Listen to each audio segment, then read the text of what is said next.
a short video from below about rice fortification process. And we're going to hear another colleague from Bühler, Mr. Tom Gao, who's the team leader on One Belt and One Road from Bühler.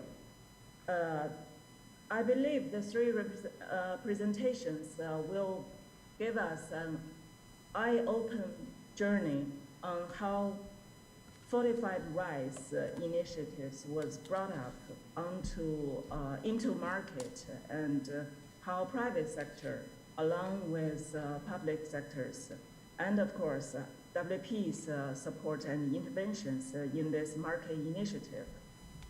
Each speaker is supposed to have 7 to 8 minutes to present your point of views and insights.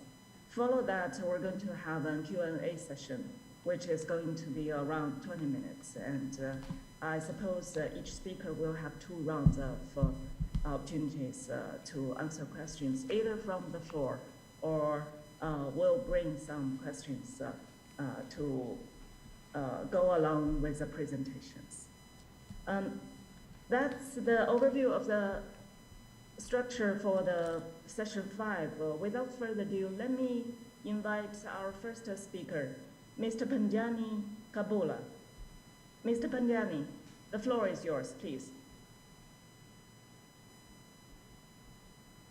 Thank you very much for the introduction. I will just share my screen now.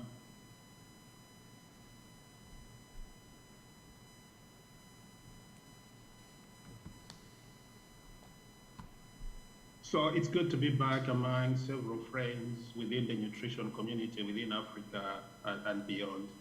I was asked to give a high-level overview about, rice fortification, why we need it, what's the current status of rice fortification globally, and what are some of the things that we need to do to scale up rice fortification, either globally but also within the context of Africa. So my presentation is more high-level, but my colleagues are going to go into a lot of the technical detail.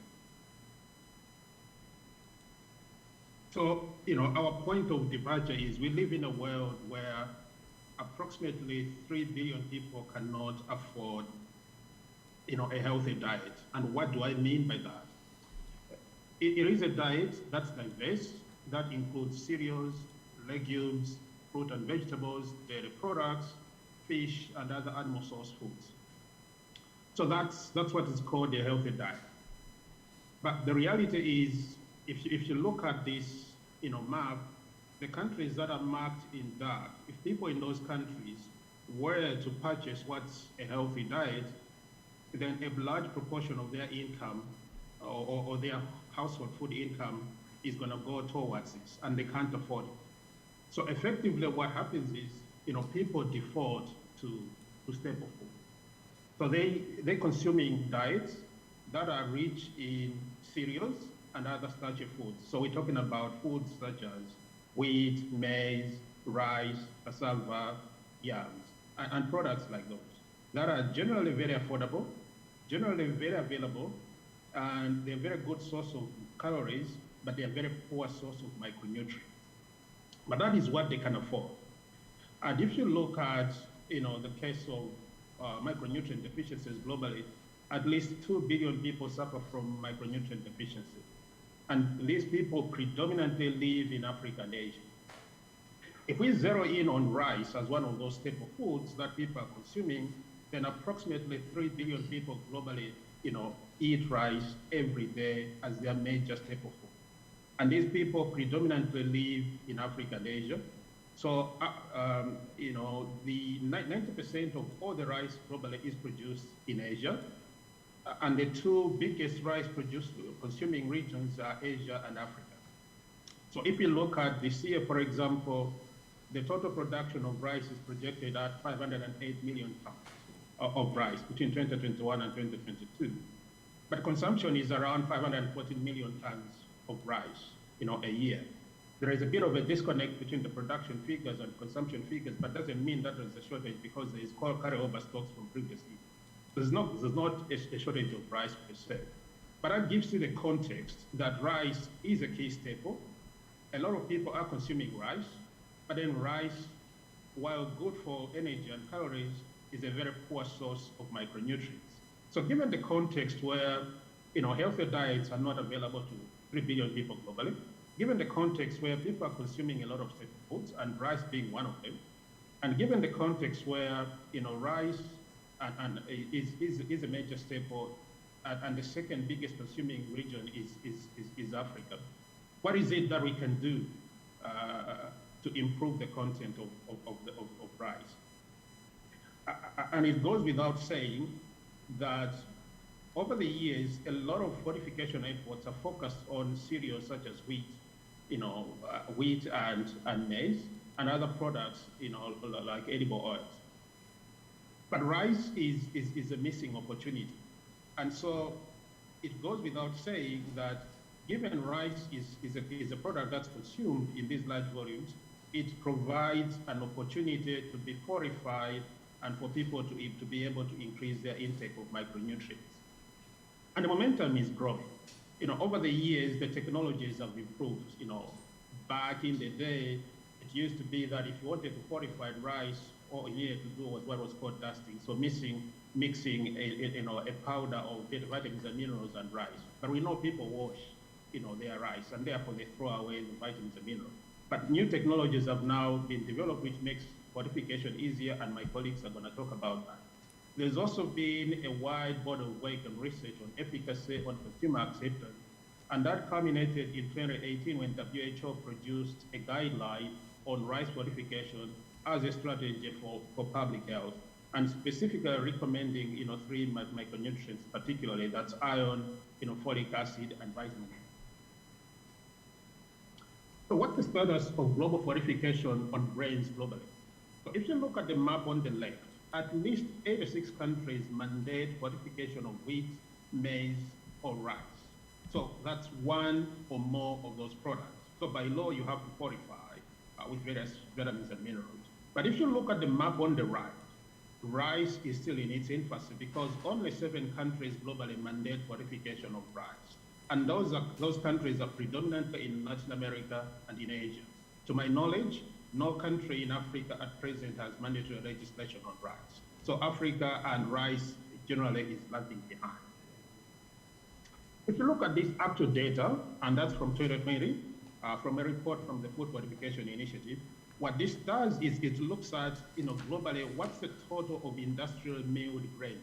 And by industrial milled, I mean grains that have been milled in large-scale fortification, in large-scale industrial plants. So it doesn't include small-scale facilities. So as at the end of 2020, at least 568 million tons of grains across those 3 food vehicles were milled.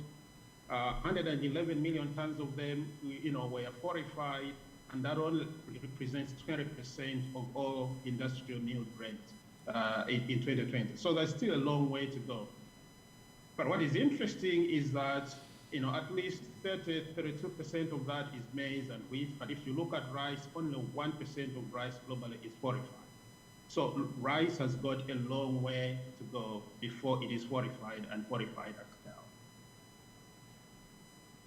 This map just gives you an overview of where some of those initiatives are globally. You will see predominantly those initiatives are in Central and Latin America. There's a growing initiatives within Asia, and some work that's now being done in West Africa, particularly in Senegal, in Côte d'Ivoire. There's work that's beginning in Nigeria now, and there is a small-scale fortified rice kernel producing plant in Mali. But all this to say is rice fortification in Africa is still in infancy, but some initiatives have begun and are on their way, particularly in the West Africa. So given that context, what is it that we can do to scale up rice fortification in Africa? There's 3 key main areas where we should focus our efforts on. One is around policy and enabling environment. So, we need to look at how much rice is being consumed in various regions in Africa. And if if consumption is at least 75 grams per person per day, it makes sense that rice in those contexts should be fortified, which I must say that consumption level covers most of West Africa region. Increasingly also industry is becoming consolidated and centralized, so that makes it a perfect opportunity to be able to fortify rice. But most importantly, what we need is standards. If industry has to fortify, they need to know what micronutrients they should fortify with, what are the levels that they need to add into the production. And so governments need to make sure that they put standards, whether voluntary or mandatory, in place, although mandatory is normally the preferred option if it is a public health intervention. But also need to look at the bigger picture here. It's not about imports, it's not about domestically produced product, it's about both. And that takes into account that there's a lot of countries in Africa where rice is predominantly imported from Asia, from countries like India, Vietnam, Thailand, Pakistan. But it's also, a growing initiative around improving local production. And I think if we are to fortify rice and to reach the larger population, we should be looking at both. The others is to make sure that, having had the policy environment, having had the legislation or standards in place, there is an enabling environment for industry to be able to do. What is it that the industry is going to need? There needs to be strong partnership between governments and industry, just like in any fortification program to scale up rice fortification. We also need to do more around what is the cost of rice fortification. So at present, for example, if you look at wheat fortification, it does cost between $4 and $5, a ton to fortify rice, to fortify wheat flour. That's less than 1% of the retail price. For rice, because we still need to scale up, it can vary between 1% to 4% of the retail price of rice. So we need to build economies of scale to be able to drive down the cost of fortified rice. But also in countries where there is taxes on fortified rice kernels that are used for rice fortification, it doesn't make sense because this is a public health intervention. So we need to make sure that rice fortification is affordable, we increase the scale, and therefore we reduce the cost of fortified rice. We also need to make sure that there's access to fortified rice kernels. And this is not just about each country having its own production facility, because in some contexts that may not make sense from a cost perspective. We need to also look at, is there a case for having regional fortified rice kernel production facilities?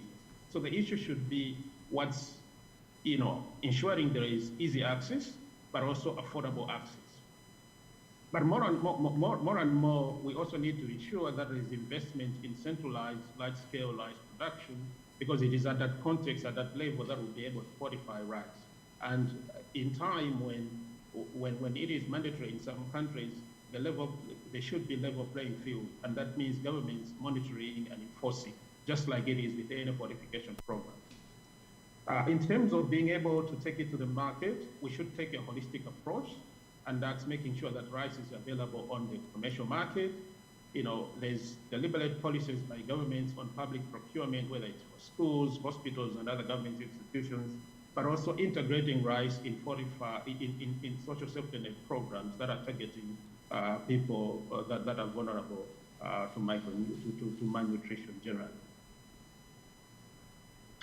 So to sum up, what is it that we're doing as GAIN, towards this initiative globally and specifically in Africa? So we started some of work in Africa back in 2016, and that was looking at what are the supply chains for rice in Africa. We looked at 19 countries and shortlisted 12 as countries where rice fortification will have a very high impact. These are countries that are predominantly in West Africa, but there are also countries in other African regions, for example, Gabon in Central Africa, Djibouti in the Horn of Africa, Comoros, Madagascar, and Mauritius in the Southern Africa region, and Egypt in North Africa. So all those are countries where rice fortification could be scaled up, and we could reach approximately 130 million people or so with fortified rice. Also through an initiative that we support called Smarter Futures, we brought together various NGOs, agencies, and UN agencies that are active in fortification to agree some common approaches towards scaling up rice fortification in Africa. And that includes, harmonized work on standards, work on landscape assessments for industry, and also costing for rice fortification. Some of those initiatives are up and running in countries like Senegal and Cote d'Ivoire. Alongside WFP, we also put together a handbook on the production of fortified rice kernels. So, what is it that you should do to do that? And we're now using that to go ahead and pre-qualify and do a supply assurance program for fortified rice kernel producers. So as some of you know, at GAIN, we have what we call the GAIN Premix Facility, which is a platform where we audit and assess and pre-qualify producers of vitamin and mineral premixes. That list of suppliers is available on our website globally, and it's used by a number of agencies, including UN agencies, NGOs, governments, and industry, for their own rice, for their own premix procurement. So that work is ongoing, and we've now gone ahead and started, work around supply assurance of quality assured fortified rice kernel producers.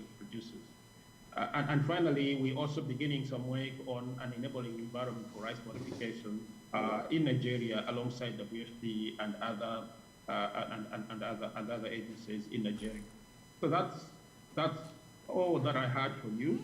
But that's to say that rice is a major staple. It's a big opportunity for fortification.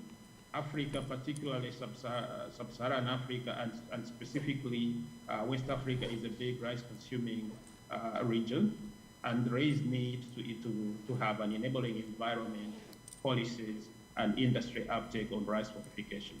So I will stop there and hand over back to Jill. Thank you, Mr. Kabola. Thank you so much for sharing with us an overview of GAIN initiatives, including your rollout and large-scale perspectives to have more fortified rice, especially for Africa. We do appreciate that the 3 dimensions or entry points you proposed for upscaled rice fortification initiative, policy environment, enabling policy environment, industrial drive, and delivery model. I think these are very insightful and enlightening for our audience and all the colleagues. And later, we will try to gather questions for you from the chat box after another 2 presentations. Thank you. Thank you, Kabola. And next, may I have the pleasure to invite our colleague from WP, the nutrition advisor, on WP initiatives in rice fortification. Dr. Karen Rogoutz will share with us her presentation about WP's initiatives of technology standards and quality assurance mechanism on fortified rice. Dr. Karen, the floor is yours, please. Thank you. I will just wait for somebody to project my slides. Perfect. Okay. Good morning, everybody. As mentioned, my name is Corinne Ringholz, and I am the Food Fortification Advisor for WFP's Nutrition Division. I've been asked to speak on technologies, standards, and quality assurance for fortified rice, which I must admit I usually leave to our food technology experts, but I will do my best to provide a quick overview on these topics and how we support these efforts here at WFP. Next slide, please. Our work on scaling up rice fortification spans the spectrum of advocacy and formative research to supporting local private sector to bring fortified rice to the open market. When introducing or scaling up fortified rice, it's critical to consider all parts of this process. But for the purposes of today, we'll focus on production, standards, and quality assurance. Next slide, please.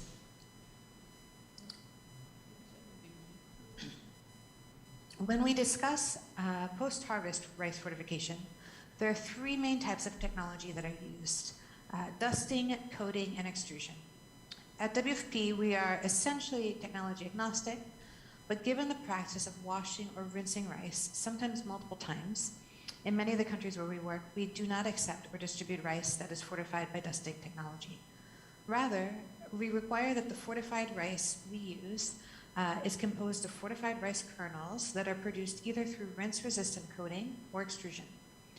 In the first case, coated fortified kernels are produced by adding a liquid fortificant mix that adds the micronutrients that are fixed to the rice grains through waxes or gums, usually in a large coating drum, like the one you see here, or other coating machines.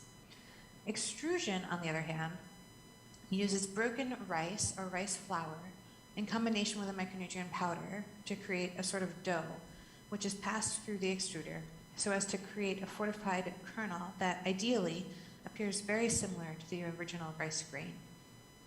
In both of these cases, these fortified rice kernels are then blended with the standard unfortified rice, usually in a 1:100 ratio, but that can vary according to the variety and amount of micronutrients in the fortified kernels to create the final fortified rice product. WFP supports the production of this fortified rice through a variety of mechanisms, including providing technical support and advice to local blenders who may be interested in producing fortified rice, and through convening and supporting multi-stakeholder platforms through bodies such as the Sun Business Network to bring together various actors who are essential to creating local production and blending facilities. In the past year, we've worked to identify local blenders who are already ready to create this fortified rice in Senegal, Cameroon, Madagascar, and more, so that they can support the production and scale up of rice across these regions. Next slide, please. The second topic I've been asked to address is how we support standard setting, or how to specify the required quality of the fortified rice and which micronutrients at what level that is included in a country or region's requirements. To note, while the World Health Organization has developed guidance on the use of fortified rice as a public health intervention, as Pinjani just mentioned, neither them nor Codex Alimentarius have set forth recommended levels for micronutrients. So this decision is ultimately left to national and or regional bodies, and we will discuss why momentarily. Unfortunately, this process is not quite as straightforward as determining the micronutrient gaps in the diet and then using a single fortified staple food to fill those gaps. Though, of course, an understanding of these levels of micronutrient deficiencies and the nutrient composition of the local diet is an essential first step in setting these standards. You can see here, for example, how we could help make school meals programs more nutritious by using fortified rice that matches the WFP specifications, just as one example. Instead, when considering the required micronutrient content for fortified rice, there are a number of conditions that we need to consider for any given country or regional body. Namely, what are the consumption levels of the rice in the target population? So you can assume, for example, that if average consumption is higher, lower levels of micronutrients would be acceptable.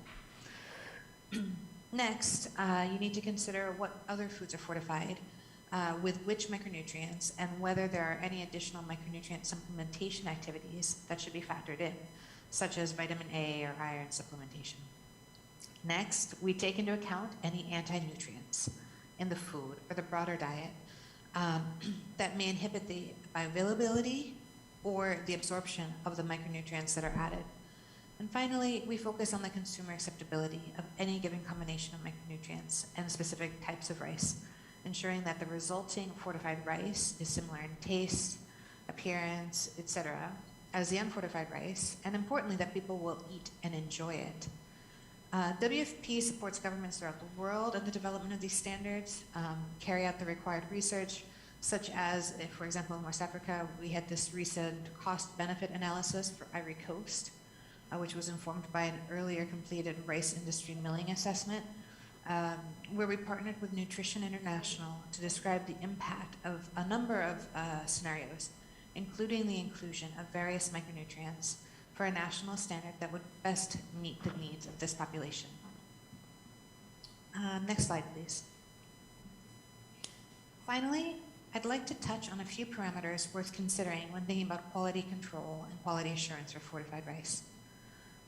Before going too far, I'd like to give a quick definition of some of the key phrases just to make sure we're all on the same page and have a shared understanding of why this is so very important and should be factored in from the very beginning of considering any fortified rice program.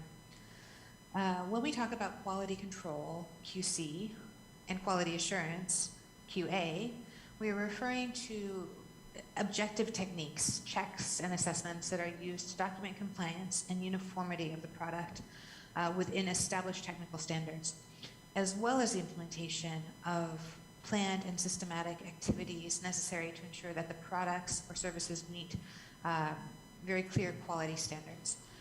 I'm sure you can all imagine why these measures are critical to fortified rice production, both in terms of ensuring that the production lines are set up in a way that they are safe and are producing what they're supposed to be producing, as well as to prevent and control fraud or the sale and distribution of food that is supposed to be fortified but does not have the proper level of fortificants. WFP again supports governments and local private sector on all aspects of designing and implementing these monitoring systems. In Bangladesh, we've helped to stand up 2 national laboratories that can test for all of the required micronutrients that are supposed to be present in both the fortified rice kernels and the final fortified rice product. In India, we've provided technical assistance to local blenders to enable them to be able to undertake the internal controls and monitoring of the fortified rice regularly sampled from their blending lines. And globally, as Anjani just mentioned, we developed the handbook for the production of extruded fortified rice kernels, which provides guidance for anybody who's interested in learning more for how to set up extrusion lines, as well as answers key questions related to extruded fortified rice kernels. So while this talk has focused on some of the more technical issues, again, I just want to flag and emphasize that all of the policy, advocacy, SBCC, formative research, demand generation activities are equally, if not even more important in scaling up a fortified rice program in any given country or region. And also just to put in a little plug that WFP remains a ready and willing partner to help introduce and scale up fortified rice wherever there is demand and opportunity. So I guess next slide. Thank you very much and look forward to the discussion in a bit.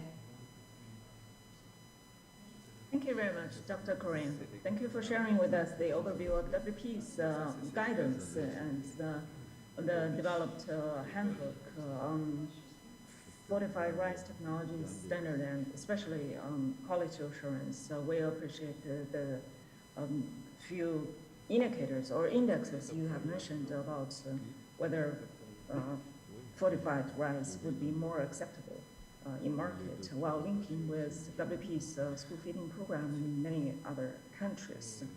And the efforts of WP in supporting country governments and working with local blenders are really impressive.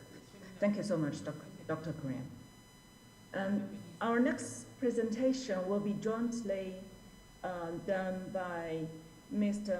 Abdelmajid Touzani, the Managing Director for West African BULA, and Mr. Tom Gao, Team Leader for One Belt and One Road from BULA.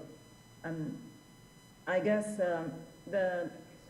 in between their 2 interventions, there will be a short video about BULA's fortified rice blending process, I guess.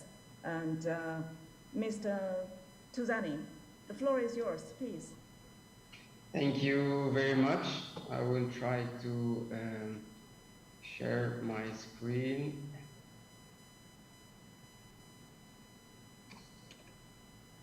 So today I'm going to give you a brief overview about the technological aspect of the rice fortification.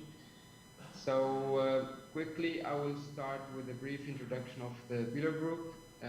So BULA Group is a Swiss company founded 160 years ago. We are recognized as a global leader in food processing. So we are mainly focusing on grain and food, where we process many commodities like wheat, rice, corn, cocoa beans, etc.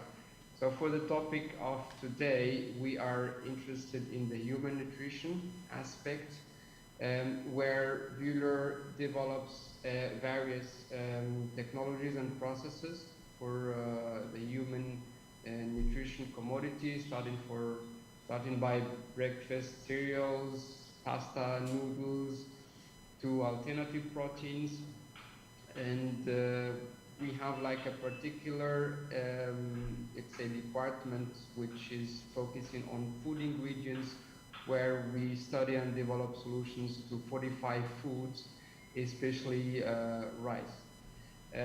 So for the rice fortification, I mean, I can talk a lot about it, but for the sake of time constraints, I would try to make it brief for the participants. So why do we fortify rice? I mean, the reasons that was mentioned earlier. Rice is like a staple food for more than half of the global population, providing more than 20% of the world's calorie intake. It's widely consumed in developing countries where malnutrition is a big topic. So this gives us like a great opportunity to bring improvement into the nutrition of these people, and also bring many benefits, like reducing the child mortality and reducing the risk of chronic disease later in their lives. The technological challenge here is that we cannot mix rice kernels with some powdery premix of vitamins and minerals. This gives us kind of segregation that would let's say influence the overall aspect of the rice in the end. And we have also the fact that the vitamins and minerals are easily lost during the washing and the storage and the cooking process. So this is why Bühler came a couple of years ago, by the way, with like an extrusion process which would allow to embed the additives of vitamins and minerals in kind of fortified kernels of reconstituted rice that we will mix later on with the normal rice that people consume. So with this, we get like very, let's say, highly concentrated kernels of vitamins and minerals, which might look either like the normal rice, or it can take also a kind of special color if this is required by the customer. In terms of the process, this is like an overview about how we can do it. So we have the rice milling process, where we bring the paddy rice from the farm and process it in a rice mill and produce like what we know all as the white rice that people will consume. So as a byproduct of this rice milling, we have the broken kernels that we will grind and reduce into rice flour that we will mix later with the required ingredients and run through an extrusion process to produce these highly concentrated reconstituted rice kernels. After that, we have a process to admix the new reconstituted kernels to the white rice that was produced initially, and of course respecting a certain ratio that would like vary from 0.5% to 2%, depend on the application. In terms of technology, it's not that complicated. So we're not talking about like a complete rice processing plant, but rather about some equipment that we will use to grind rice, mix and extrude. I've got here a movie that would give you a quick overview about the extrusion process. try to run it directly from here. So this shows our installation in China. So this is the extrusion machine, which is the main machine here. So the idea here is to apply high conditions of temperature and pressure to make the vitamins and the minerals very stable within the kernel. And after that, going through, I mean, here you see how we extrude and cut the kernels, the fortified kernels, that would look like and taste like the normal rice. And as I mentioned earlier, we have also the option to, let's say, add another color if there is a need, as you see here in the orange color, if there is a need to, let's say, distinguish these fortified kernels within the white rice. So this is it from my part. I will hand out the presentation also to my colleague Tom, who will give us an overview about what we do in China. Thank you.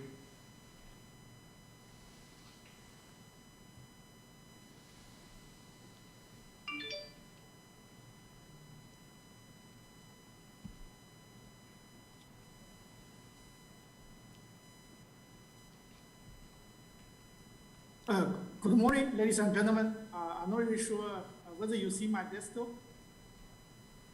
Okay. Let's go ahead. Okay. Good morning, ladies and gentlemen, Ecologies. Please allow, thanks very much for my colleague Majid, and please allow me to introduce Fortification in Bureau China. As you know, Bureau Group is a globally group. We have a huge facilities and factories and organization in China. We supply the different kinds of machines, including the machine Majid showed globally. Sorry. So we also have a very similar human nutrition organization in China. It was around 20 people teams. We supply the full solutions and service for the local market, and also supporting global market too. We also have an application center in China, same as Switzerland. Our product solutions in human nutrition included ready-to-eat, standard ingredients like fortified rice, and also snacks. And here, this is our application center in Bureau China, located in Wuxi.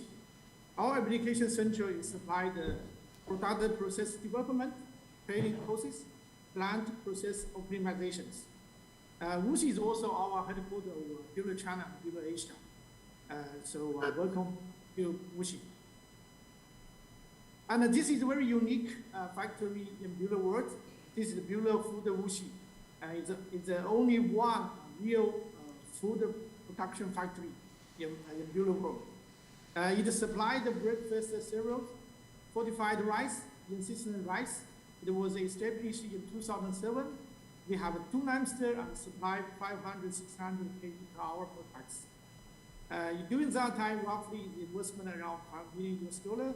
I think right now, because of the raw material increasing cost, I think it will be around $7 million. We have long operation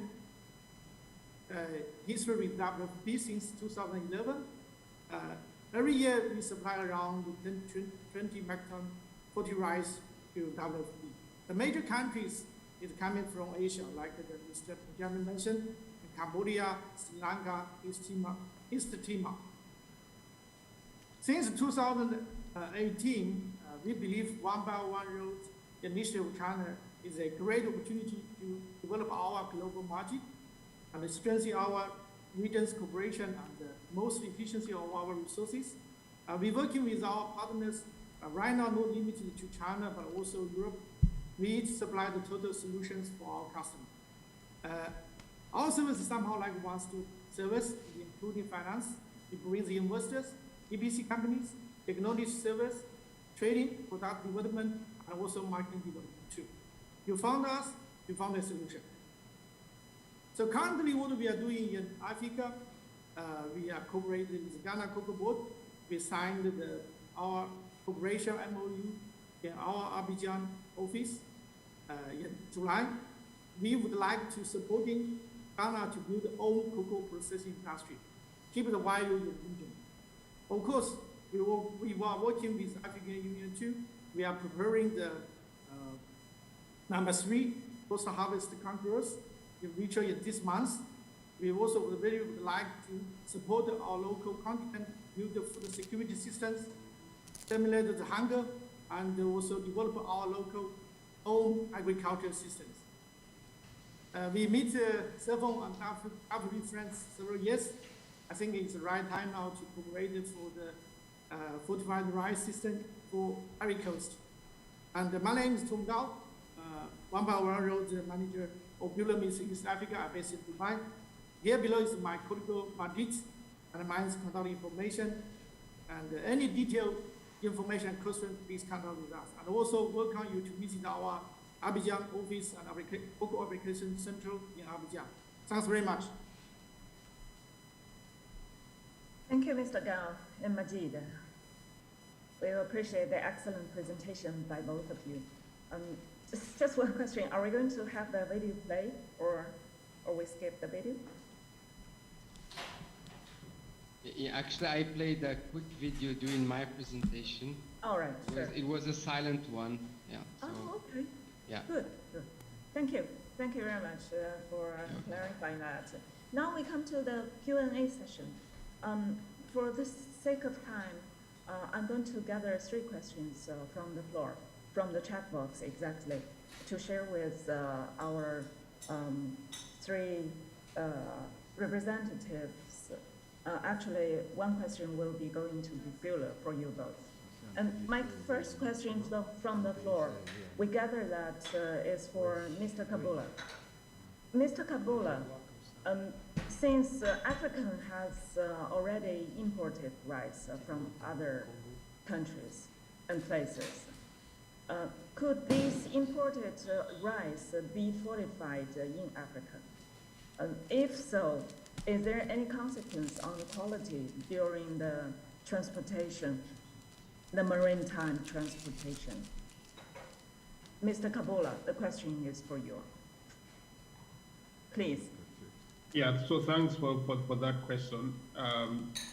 Can imported rice be fortified? I think the simple answer is yes, it can. So the question is not whether or not imported rice can be fortified. The question is whether there is an enabling policy environment in the specific countries that require that imported rice is fortified. At present, an importer could, for example, decide to import fortified rice. But if we want to use fortified rice as a health strategy, then it's down to the government to ensure that there is standards in place, there is micronutrients that have been prioritized. If they want to put legislation that is in place, then that's going to make sure that those that are importing are only importing what the government has specified. At present, it's open season. You can do, what you want. So the simple answer is yes. So the second part of the question is, what about the quality? Again, when you have standards in place, you specify what's required, and regulators from time to time, sample and test imported products to make sure that they meet and they comply with national standards. So that could be treated just like any other imported food that needs to meet the national standards, and the suppliers and importers should be aware and comply to those standards. So, the simple answer to both of those questions is yes. Can it be fortified? Yes, it can. Can it be able to meet standards? Yes, it can as well. Thank you. Thank you, Mr. Kabula, for your insightful answer. My next question gathered from the floor is for Dr. Korean. Dr. Korean, thank you so much for the insightful presentation on rice fortification. We would like to know if there is any analysis on the local brown or bran rice and how that compares with fortified rice. Dr. Korean. Thank you for the question. I actually just wrote to the chat box to provide a reference that the participant can review if they're interested.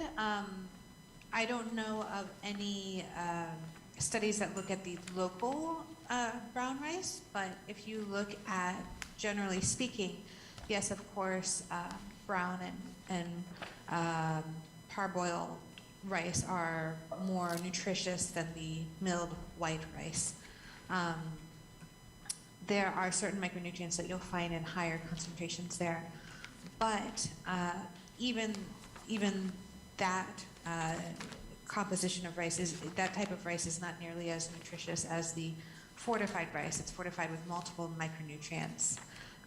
So of course we can always look to fortify even the brown rice and make it more nutritious. We can fortify biofortified rice, for example, to include other micronutrients. There are always ways to combine this technology to make something even more nutritious, but I don't know of any studies specific to local brown rice. Thank you, Dr. Korean. Thank you for the answer. And I think there could be some more technical inquiry raised by our colleagues from Africa and other countries on this fortified rice, especially with regard to technologies and processing process. Thank you.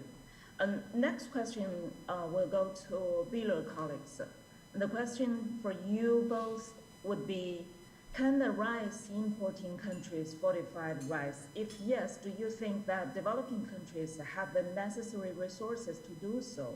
And how much of China's rice does Bieler fortify their market share? Over to you, Mr. Gao and Mazid.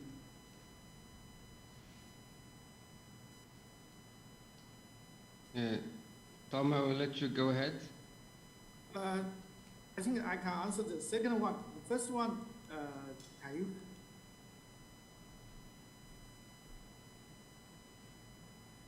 Okay.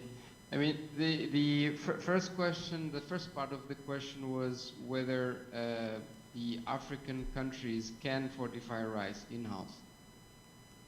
Okay. I mean, technologically it's possible, you know, because we have seen many, let's say, African countries, especially in West Africa, going through like rice processing to produce the normal white rice.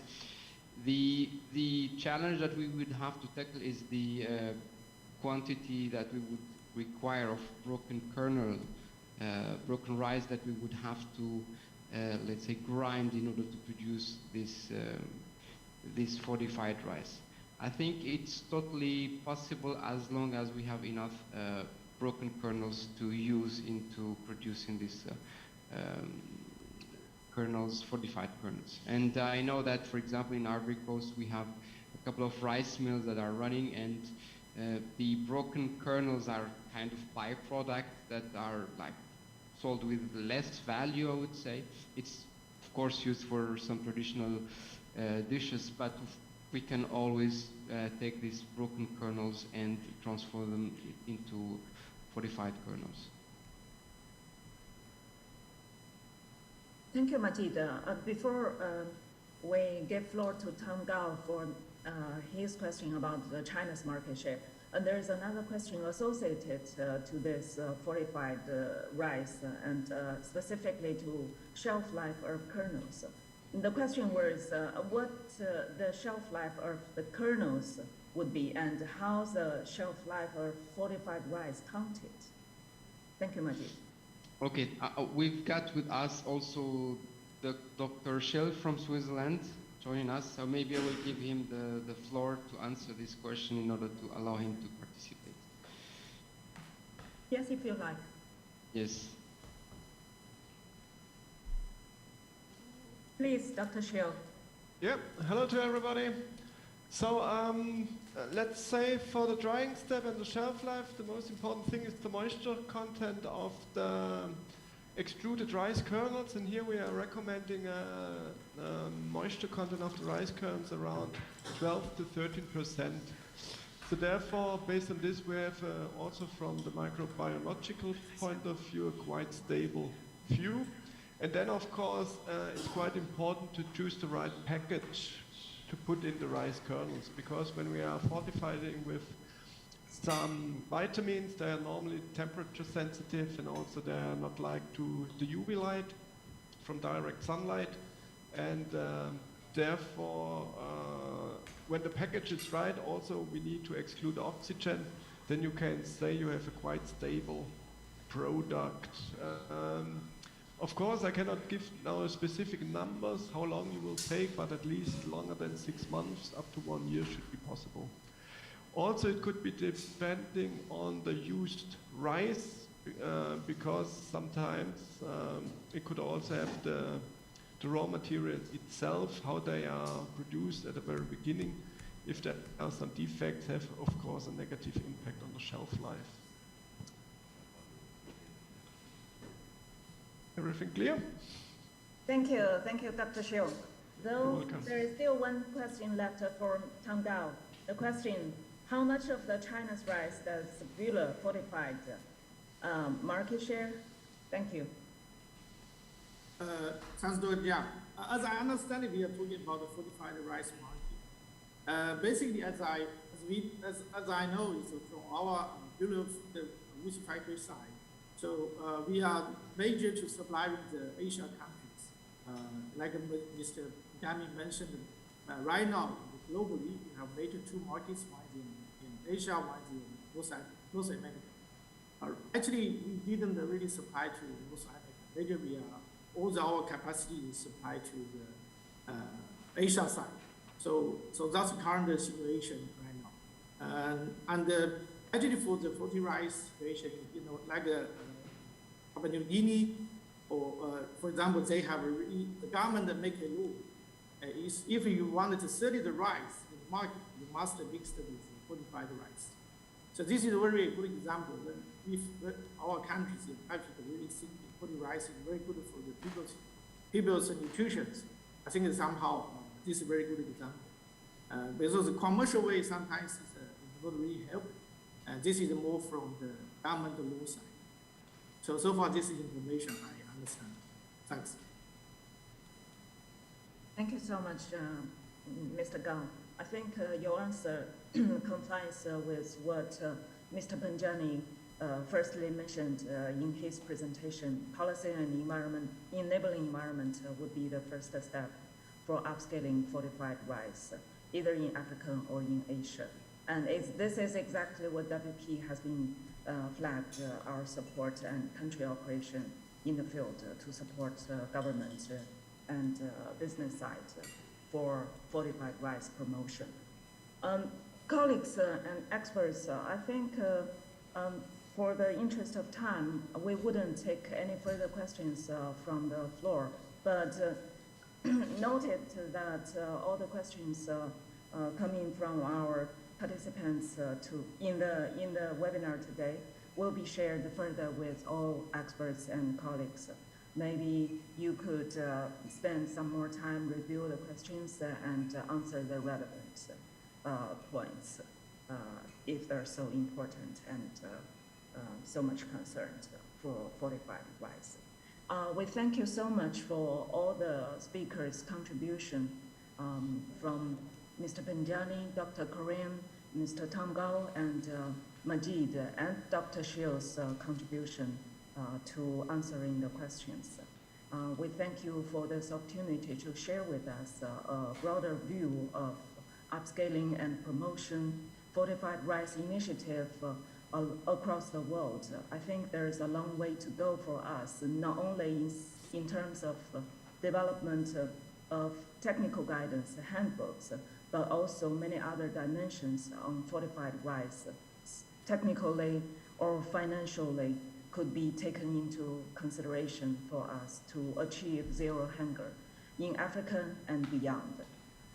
Last but not least, let me take this opportunity to personally thank my colleagues in Abidjan, the colleagues from SURFAM inviting me and allowing me to have this opportunity to facilitate this session.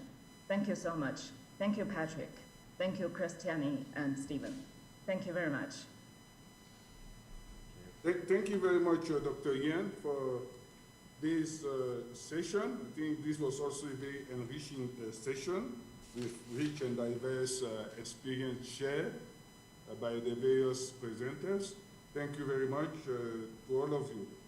We want to continue with rice fortification, but this time we want to share experiences around the world at global level, regional and local level.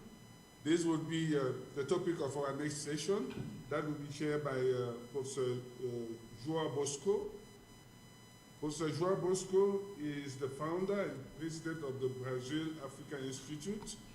And in 2020, he was invited to join the United Nations Network of Champions of Food Systems. So Professor Bosco, you have the floor.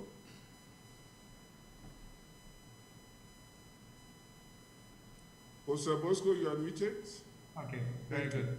So good morning, good afternoon, or good evening, wherever you are. It's a pleasure to be in this moment, and I hope we can have now 1 hour of shared experience in many parts of the world, in a local, national, and regional level. I think we have in Brazil, in Africa, in other parts of the world, many experience that we can share with people around the world.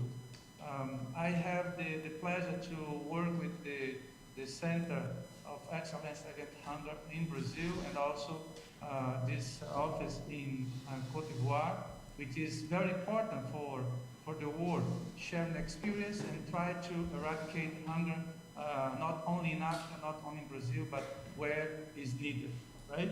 So without delay, I would like to introduce the panelists that will be with us.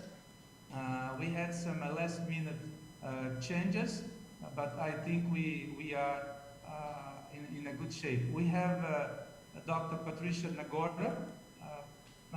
I don't see Dr. Patricia. I don't see your picture. Are you there?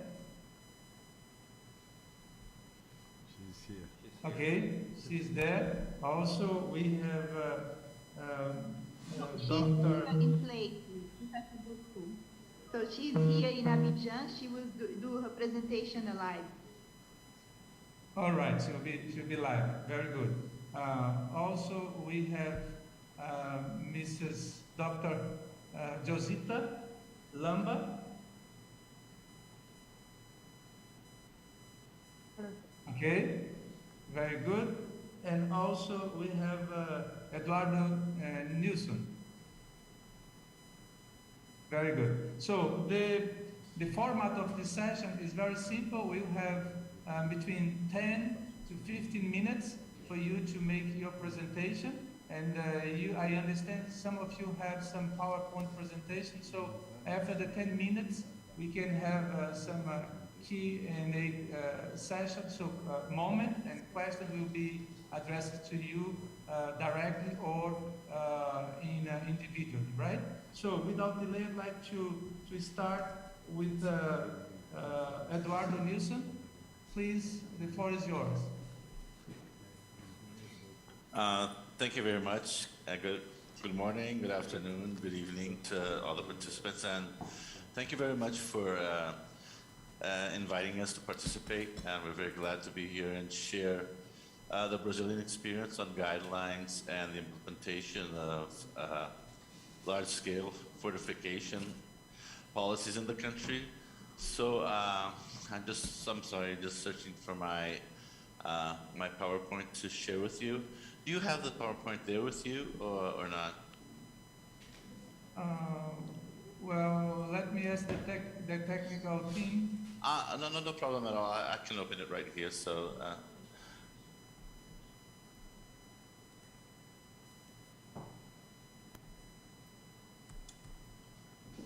So here it is.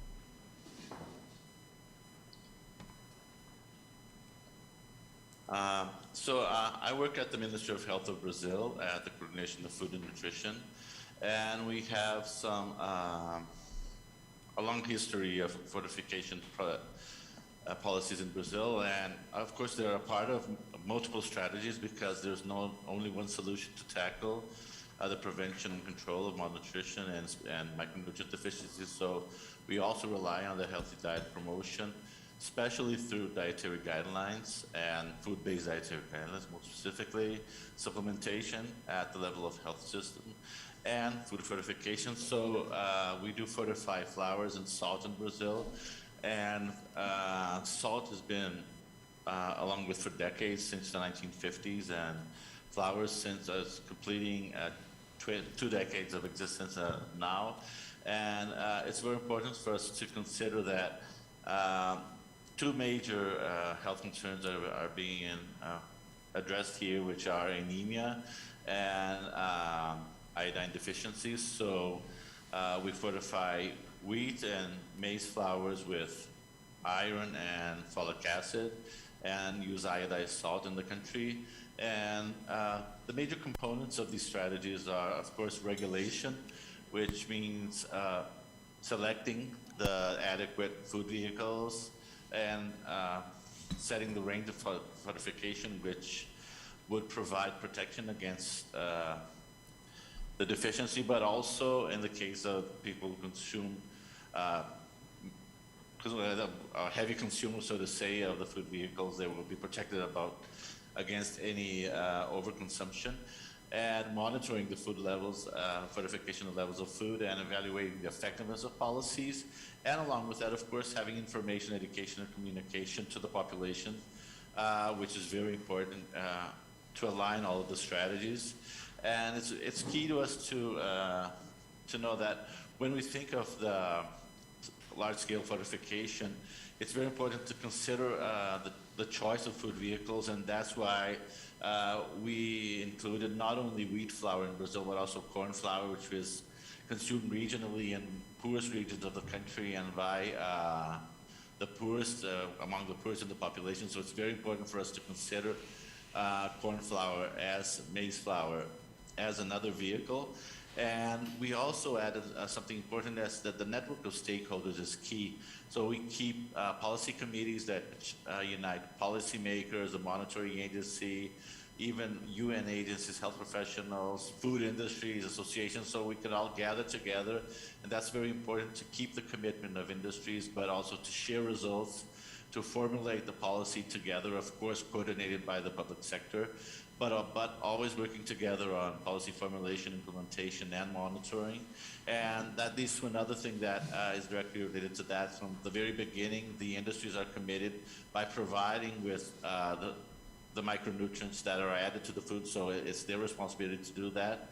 At the beginning of the salt policy, we did purchase it from the government and distribute it to the industries, but later on in the 1970s, it was held to the industries, and from the very beginning, the industries were responsible for adding the micronutrients to the flours. And last but not least, it's very important to consider a regular and transparent monitoring of the levels of fortification, and that's why we keep that in track, and we keep this a very transparent record of reports that have shown the level of continuity of the policy, but also the commitment of industries and compliance. So, for example, for salt, which is very well established, we keep for over the last decade with the optimum levels of 95% of salt is iodized in the country and adequately iodized.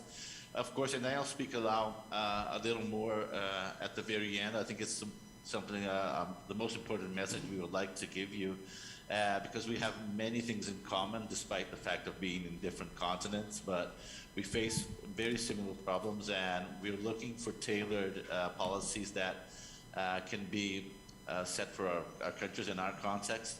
And firstly, it's very important to consider food consumption to assess food fortification and adjust fortification ranges accordingly. I am addressing that because it's something that we have been doing for the last decade, but it's very important. We've discussed that in a recent seminar at FAO before the pandemic, actually, was that the use of dietary food recalls of national surveys to actually address the differences between different groups in the population regarding sex, regarding age groups and other differences, and to acknowledge that there are people that need more of the fortificant than others that consume much of the vehicle, so we must address this in terms of the range, and it's very important for us to use this data which is available, and it's important because we have many support from other agencies in that regard. Evidence-based strategy and policy effectiveness evaluations are key to keeping industry engaged and actually sustaining policy. And in that regard, we have some practical examples. For example, in terms of flour and maize fortification in Brazil, when we discussed the revision of the ranges of fortification, there was some discussion on the effectiveness and of the strategy, because at that point we were open to any kind of iron components in the use for fortification, and what we found through the evidence from literature is that using less bioavailable iron, you would have less impact. So that's the first thing that we made clear on the new regulation, is that only components with iron compounds with higher bioavailability would be allowed in the country, and to allow that. But it's also a side effect, so to say. A good externality was that because we added folic acid to flour, we experienced a huge reduction in neurotube defects, along with the impacts that were expected in terms of anemia. So we have around 30% reduction in neurotube defects after food fortification, which flour fortification was very important actually to keep the policy and sustain it over time.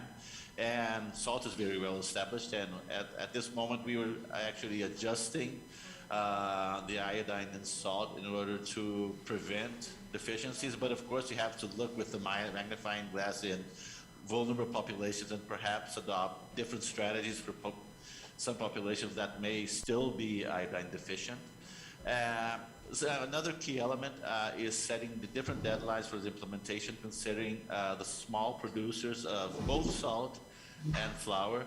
So it's considering the small mills. So regulatory agency and other partners, especially government partners, have been involved in providing guidelines, good practices, manuals, and other strategies to support these small producers, so that because both salt and flour fortification is mandatory in Brazil,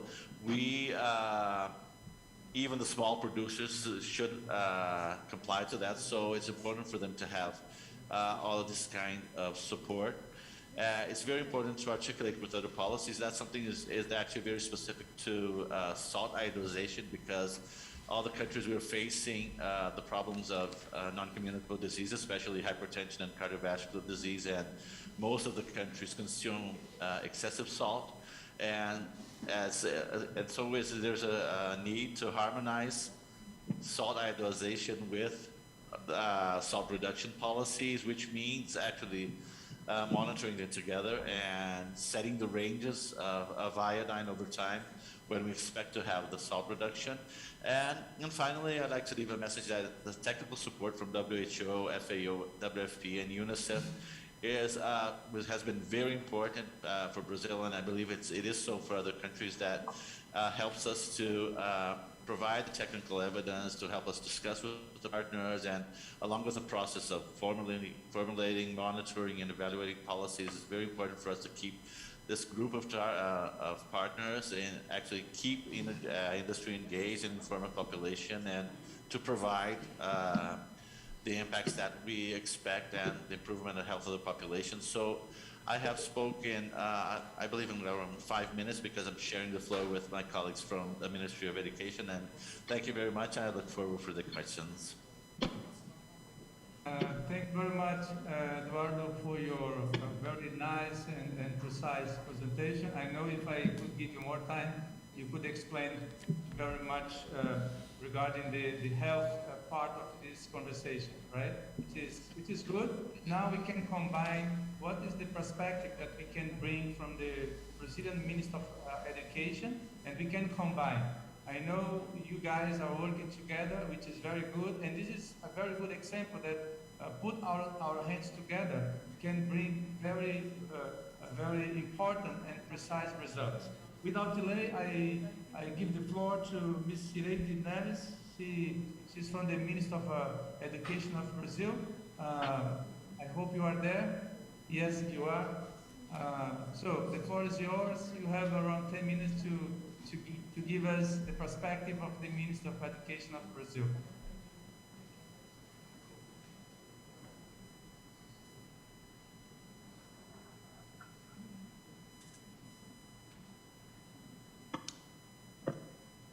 Bom dia, boa tarde a todos.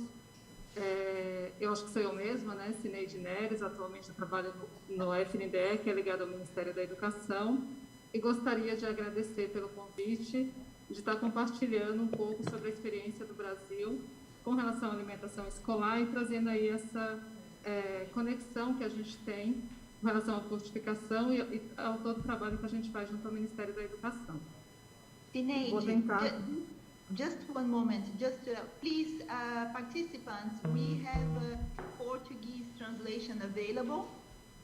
Just go to the button on interpretation and then you hear it in English and French. Thank you very much. Please, sorry, Sineide, proceed. Obrigada.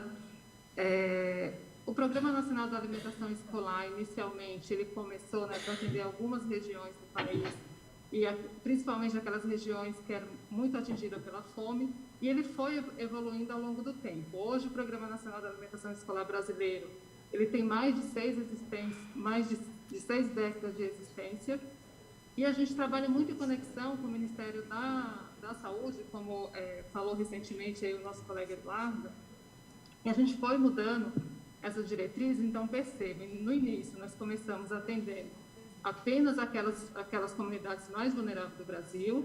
Hoje ele é um programa estruturado e a gente vem aprimorando essas resoluções a cada ano, né? Então 66 anos de existência é um longo período aí que a gente vem passando e aprimorando esse programa, que hoje atende 20% da população brasileira.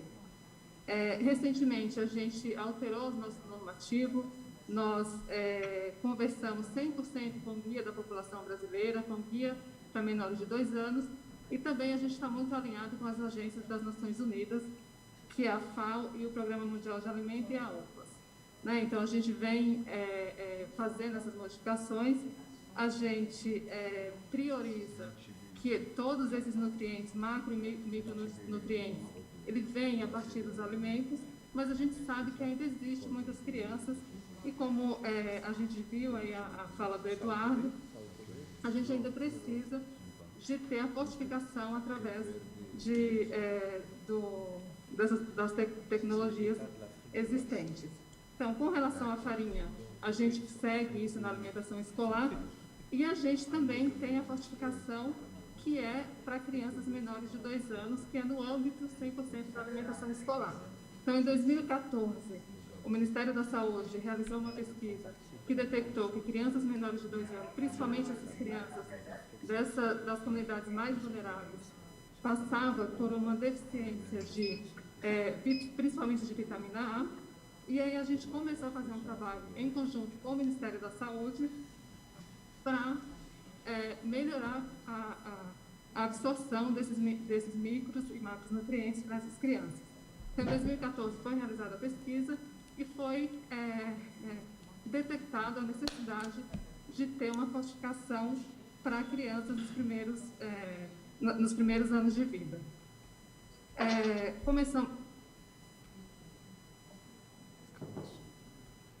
Congelou a minha tela? Não, você pode seguir, Cineide, tá ok. Tá ótimo. Começamos com as regiões mais vulneráveis, então, principalmente com as crianças indígenas aqui do Brasil e quilombolas, e fomos ampliando para as outras comunidades, de acordo com as pesquisas do Ministério. Ele é uma estratégia do Ministério da Saúde em parceria com o Ministério da Educação, e para essas crianças menores principalmente para essas crianças menores de 3 anos. A nova resolução, a gente traz o conceito dos alimentos minimamente processados e tentando fazer com que essa absorção, principalmente de vitamina A, seja através dos alimentos, quando a gente traz proibição de alguns produtos e restrição de também alguns produtos que não faz parte da alimentação como um todo no Brasil. E a gente faz essa conexão com a alimentação escolar, já que é na alimentação escolar que a gente inicia a educação alimentar e nutricional. Bom, com relação à fortificação, é mais nesse sentido, principalmente para as crianças menores de 3 anos, e fazendo com que a gente cresça, né, com esses acordos de melhoria da alimentação escolar. Eu acho que era mais nesse sentido. Eu não sei se eu ultrapassei o meu tempo ou se eu ainda tenho mais alguns minutos. E eu acho que é mais interessante também a gente deixar um momento para as perguntas. E, enfim, acho que era mais nesse sentido a fala do FNDE. Okay, obrigado, Cireide. Thank you very much for your kind participation. I think we still have questions to address to you when the time is appropriate, and I understand people will come to you with more requests, trying to bring the Brazilian Minister of Education experience in this regard. I will come to you, Cireide. Vou voltar para você depois, Cireide. Now we pass the floor to Dr. Josita Lamba. She's from the Safe and Standard Authority of India. And now we leave this part of the world, Brazil, where I am now. It's very early, 7:30 in the morning here. Now we come to India, which is almost 11 hours ahead of us. Dr. Josita, are you there? Yes, sir. So thank you so much for your invitation. And yes, it's 4 o'clock in India now. So good evening, good morning to everyone. We can start with the experience of India. I'm stopping my video so that more focus will be there on the website, on the presentation. Please play my presentation.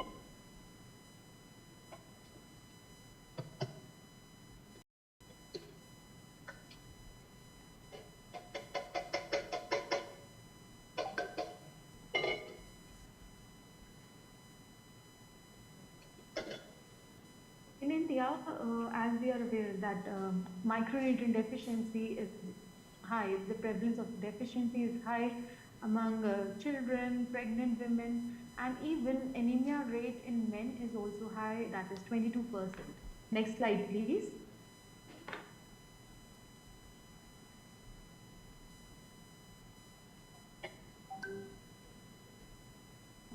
So this is the data that is there for prevalence of different micronutrient deficiencies in India. They have latest data on adolescents. That also is quite alarming, and there are different strategies that we follow in India to combat micronutrient deficiencies. Next slide, please. So as we all are aware that there are 3 primary strategies that are followed. One is enriching our diet through supplementation, then diet diversification, food fortification.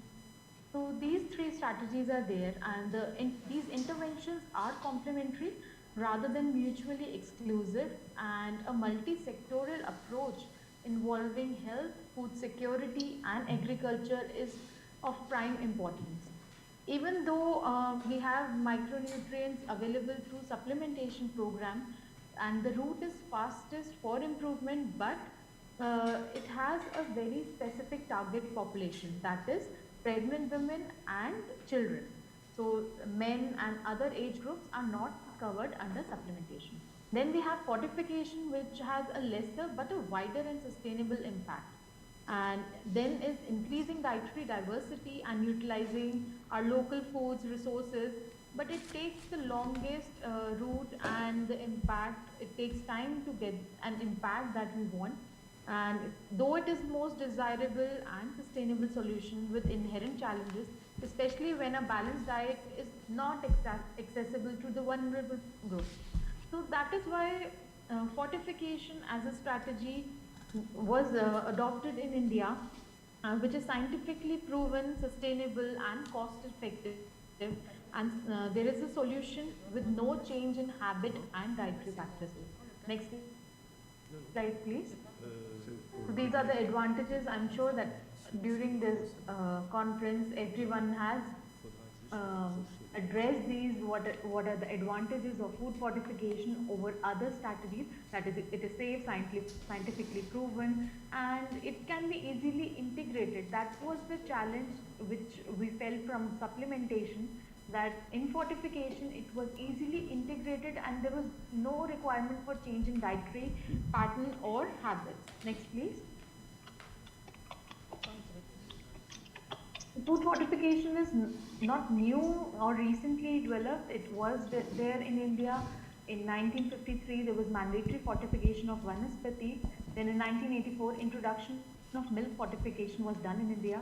And in 2016, it was in 2016 when Food Safety and Science Authority of India, FSSAI, came out with gazette notification of fortification of foods regulation. And in 2018, it was gazetted and the standards were fixed for fortification of 5 staples, that is milk, edible oil, soil, rice, wheat flour. And in 2020, we have the standards for processed foods as well, processed fortified foods. Next slide, please.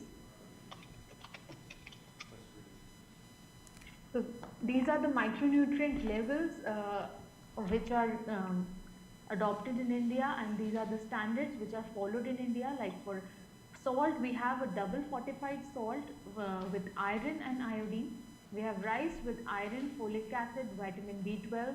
Similarly, wheat, that is fortified with iron, folic acid, B12, and milk and oil are fortified with vitamin A and vitamin D. Next slide, please. So food fortification regulations, we provide range from minimum to maximum for the micronutrient dose. Levels have been adjusted according to the recommended dietary allowance, and it provides around 30 to 50% of the RDA. Bioavailable sources of nutrients are added for iron, and only plant sources are used for all the nutrients, micronutrients, and especially for vitamin D. Steps taken towards mandatory fortification and milk, edible oil. Recently, we have come out with a draft notification of mandatory fortification of milk and edible oil in the country, and we have recently gazetted the fortification of processed foods, that is fortified cereals, fortified bakery wares, and fortified fruit juices. So standards are there for the minimum and maximum range of the micronutrient that needs to be there in a processed food as well. Next slide, please.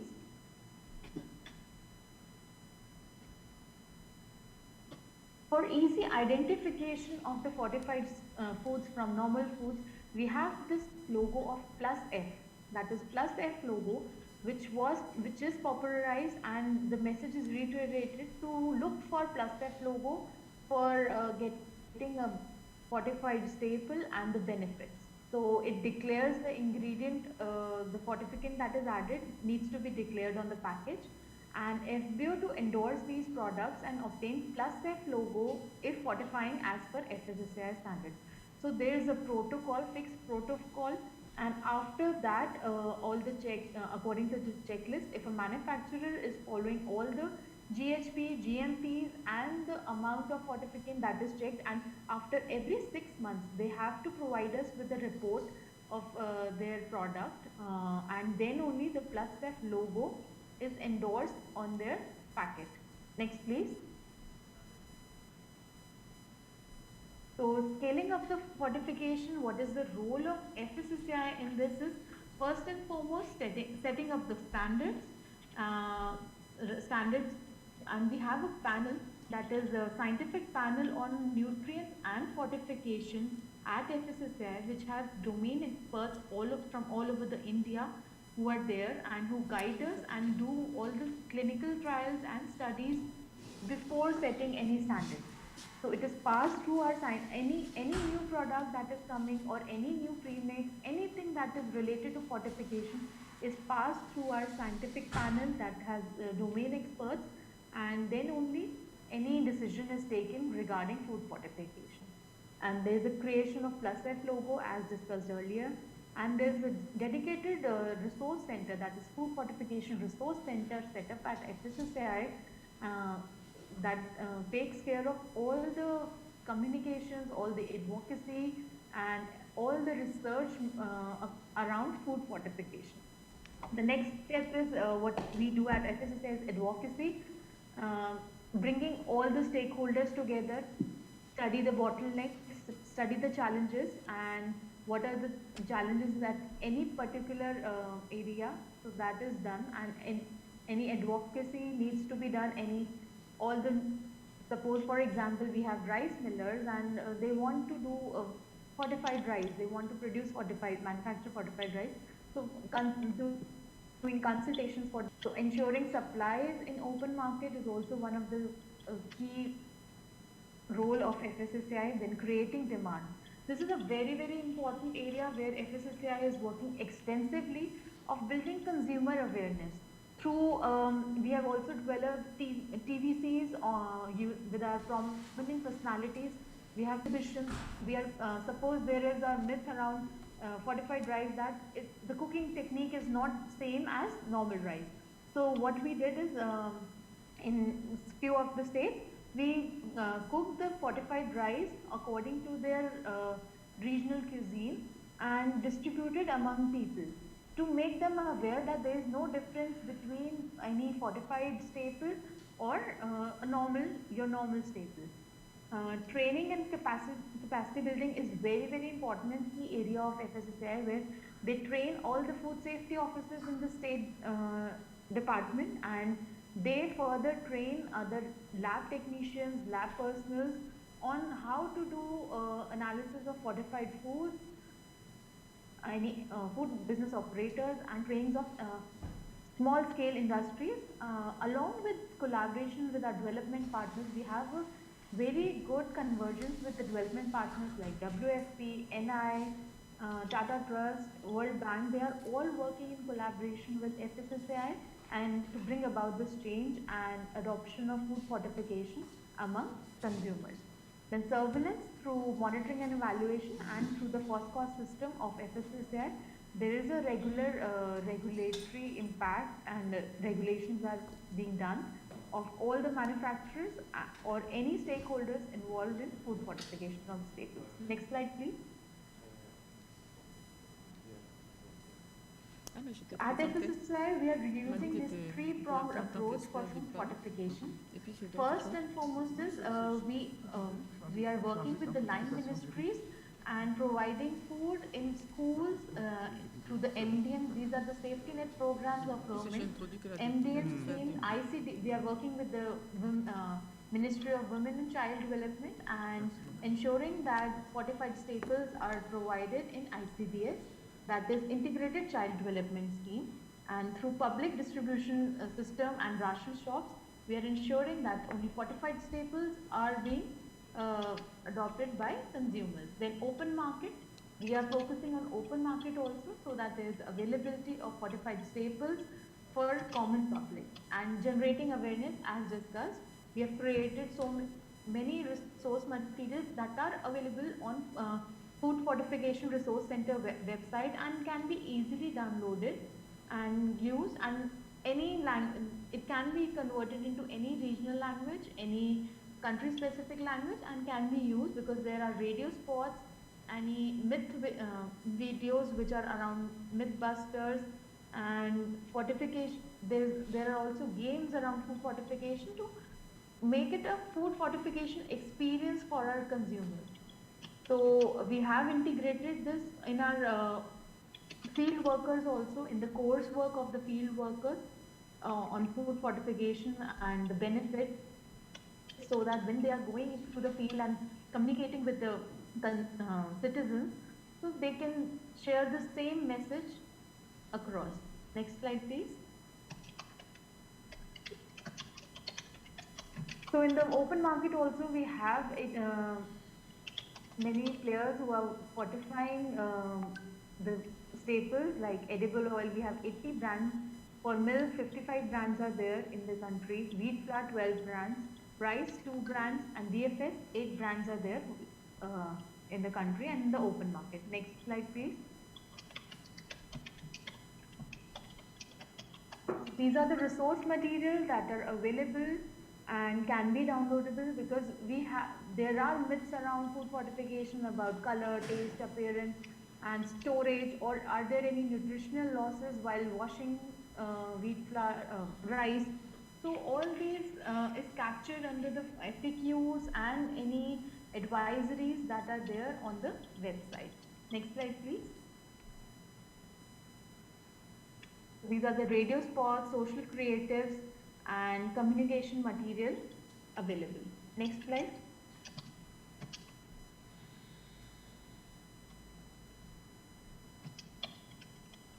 So while we are doing food fortification in the country and scaling up and moving towards mandatory fortification, there are certain gaps. There are certain evidence gaps in the food fortification area around concerns of the experts around toxicity. So we are undertaking such studies. We are collaborating with educational institutes and conducting these evidence-based studies and ensuring effective coverage of food fortification across the country.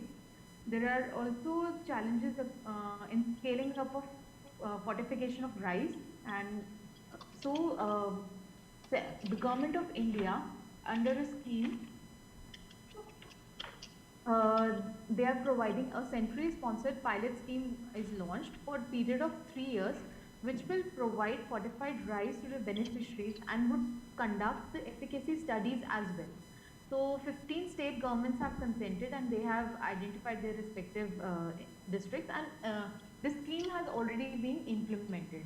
And recently our Prime Minister also during a meeting announced that fortified rice will be available in all the government schemes by 2024.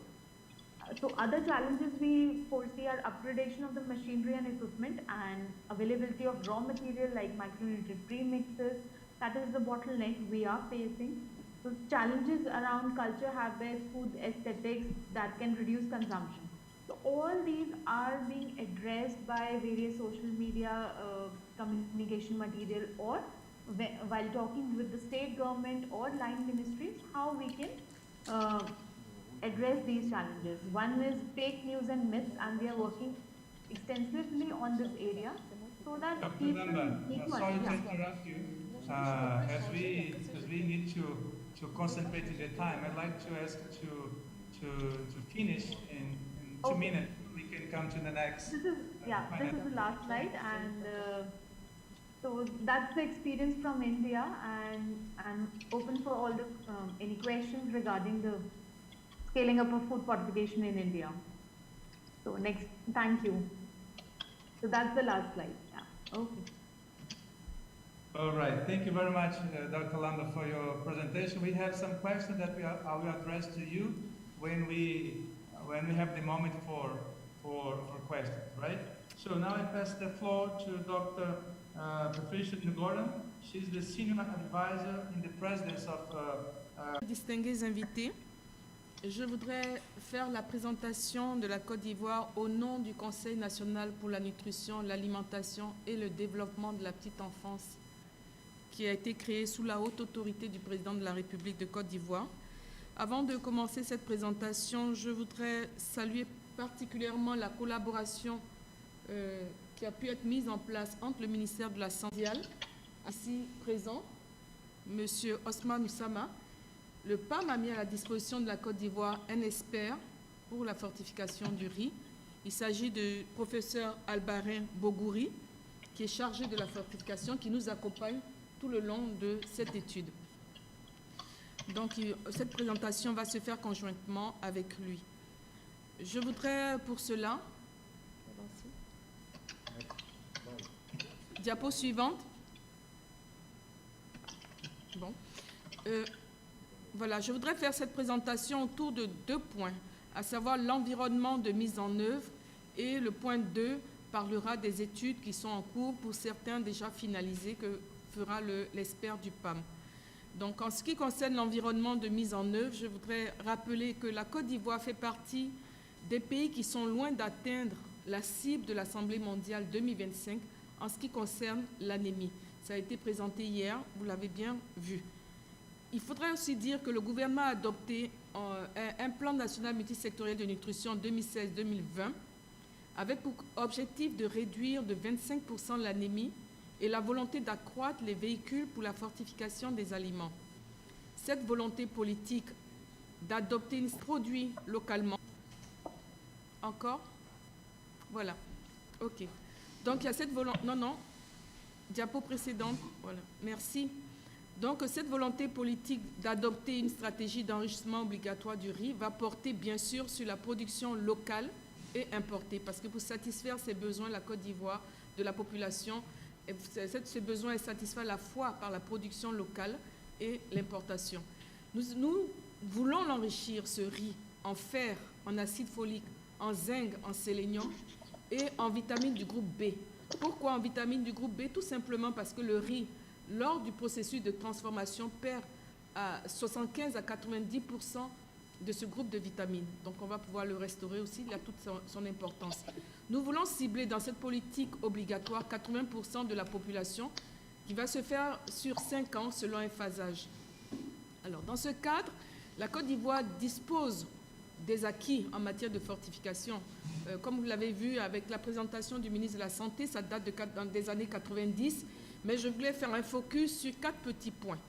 Il s'agit de la plateforme nationale de partenariat public-privé qui inclut la société civile, les partenaires, et qui a été créée en 2006, mais aujourd'hui redynamisée depuis 2018 et s'appelle l'ANER, l'Alliance nationale pour l'enrichissement des aliments. Il existe un cadre réglementaire et normatif en ce qui concerne la fortification obligatoire, mais dans le cas de certains aliments qui sont le sel, la farine de blé, l'huile végétale. Il existe au niveau de la Côte d'Ivoire aussi une expertise nationale pour l'élaboration de normes en la matière. Il s'agit de l'organisme de normalisation, Codinorme, et nous disposons de plusieurs années d'expérience dans l'enrichissement obligatoire des aliments. Diapo suivante. Alors, diapo suivante, voilà. Il s'agit pour nous le riz. Le riz, aliment largement consommé par la population ivoirienne, avec une consommation moyenne par habitant de 192 à 200 grammes par consommateur jour. Les besoins donc sont couverts à la fois par la production locale et l'importation, mais je voudrais faire 2 points sur cette production et l'importation. La production locale est en augmentation et je signale que la Côte d'Ivoire dispose d'une politique d'autosuffisance en riz. La filière est structurée avec l'Agence de développement du riz, l'ADRI, qui va faire une présentation après moi, donc je ne vais pas m'attarder là-dessus. Il existe une plateforme industrielle pour le riz local capable d'héberger des systèmes d'enrichissement. La stratégie nationale de développement de la riziculture existe aussi, elle date de 2012 à 2020. Pour l'importation, je dirais qu'elle est maîtrisée à travers le ministère du Commerce. Les principaux importateurs sont connus, c'est vrai qu'il y en a 12, mais il y a 5 principaux, dont un qui se distingue avec 50% de l'importation. Le contrôle est assuré dans l'importation au niveau des postes douaniers, surtout que l'évolution des importations est documentée. Pour terminer, je dirais, il existe une politique de réduction de la cherté de la vie avec un dispositif de contrôle des prix des produits de première consommation, notamment pour le riz. C'est important parce que vous savez que tout aliment fortifié après, si on ne contrôle pas, si on n'est pas regardant, cet aliment choisi comme un véhicule parce que largement consommé, du coup devient inaccessible aux populations au regard du prix qui va grimper, de la valeur qu'on veut rajouter à ce prix. Donc je signale déjà qu'il existe un dispositif de contrôle des prix dont le riz fait partie. Diapo suivante, s'il vous plaît. Voilà, donc toute cette réflexion nous amène à élaborer une feuille de route avec l'appui du PAM. Cette feuille de route, pourquoi? Parce que si nous voulons rendre cette politique obligatoire, il y a pas mal de questions que nous posons et nous voulons éclairer, rassurer les acteurs, les parties prenantes, les consommateurs bien sûr et les décideurs. Donc, on veut faciliter la prise de décision au niveau politique et rendre la mise en œuvre possible, surtout pratique et aisée. Diapo. Alors, la feuille de route, c'est quoi? Comme vous le constatez, il y a beaucoup d'études. Mais avant de démarrer ce processus, nous avons bénéficié, à savoir le point focal que je suis et le ministère du Commerce, précisément la Direction générale du commerce extérieur, d'une mission de partage et de formation en Chine en novembre 2018. Et je salue encore le partenaire qui nous a accompagnés, le PAM, et aussi le partenaire Buller qui nous a accueillis en Chine, et le Centre d'excellence de la Chine. Alors, la feuille de route aussi prévoit une analyse situationnelle de la chaîne des valeurs. On veut enrichir le riz, c'est quoi la chaîne des valeurs du riz?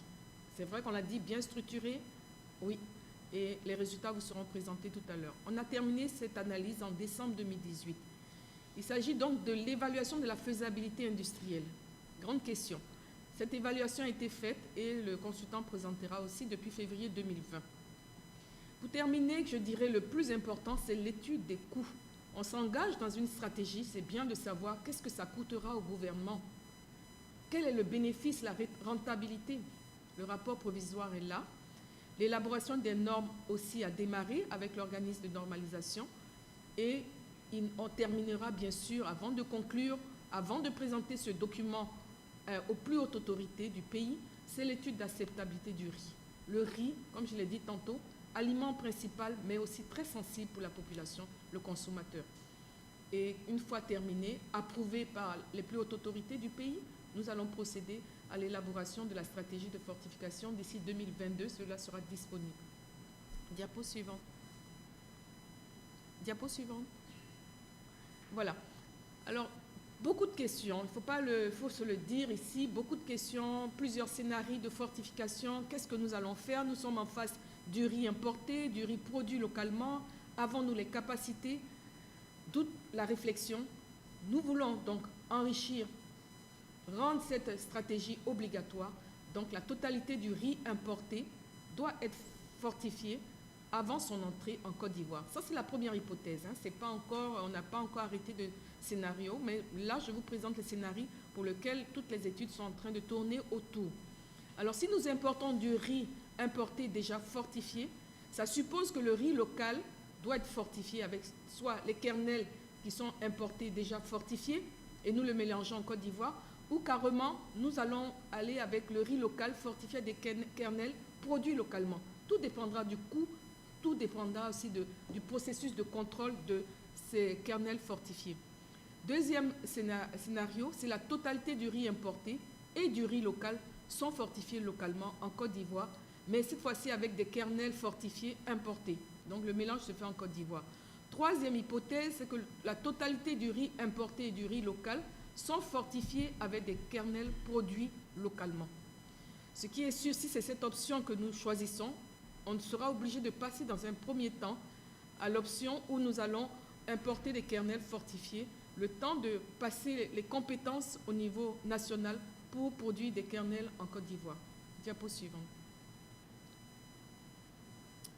Alors, la diapo suivante, je voudrais passer la parole à l'expert du PAM, le professeur Albarin, pour nous parler des études que le PAM a financées pour soutenir le processus de fortification du riz en Côte d'Ivoire. Merci à vous, professeur. Je voudrais dire merci à Madame la conseillère et dire aussi merci au CERFAM et à la haute direction du PAM. Et je voudrais simplement dire que ce travail a été réalisé dans un environnement multi-acteurs, multi-compétences. Je voudrais aussi dire merci à toute la haute hiérarchie du PAM depuis le siège et tous les acteurs indépendants effectivement qui ont contribué à faire cette étude.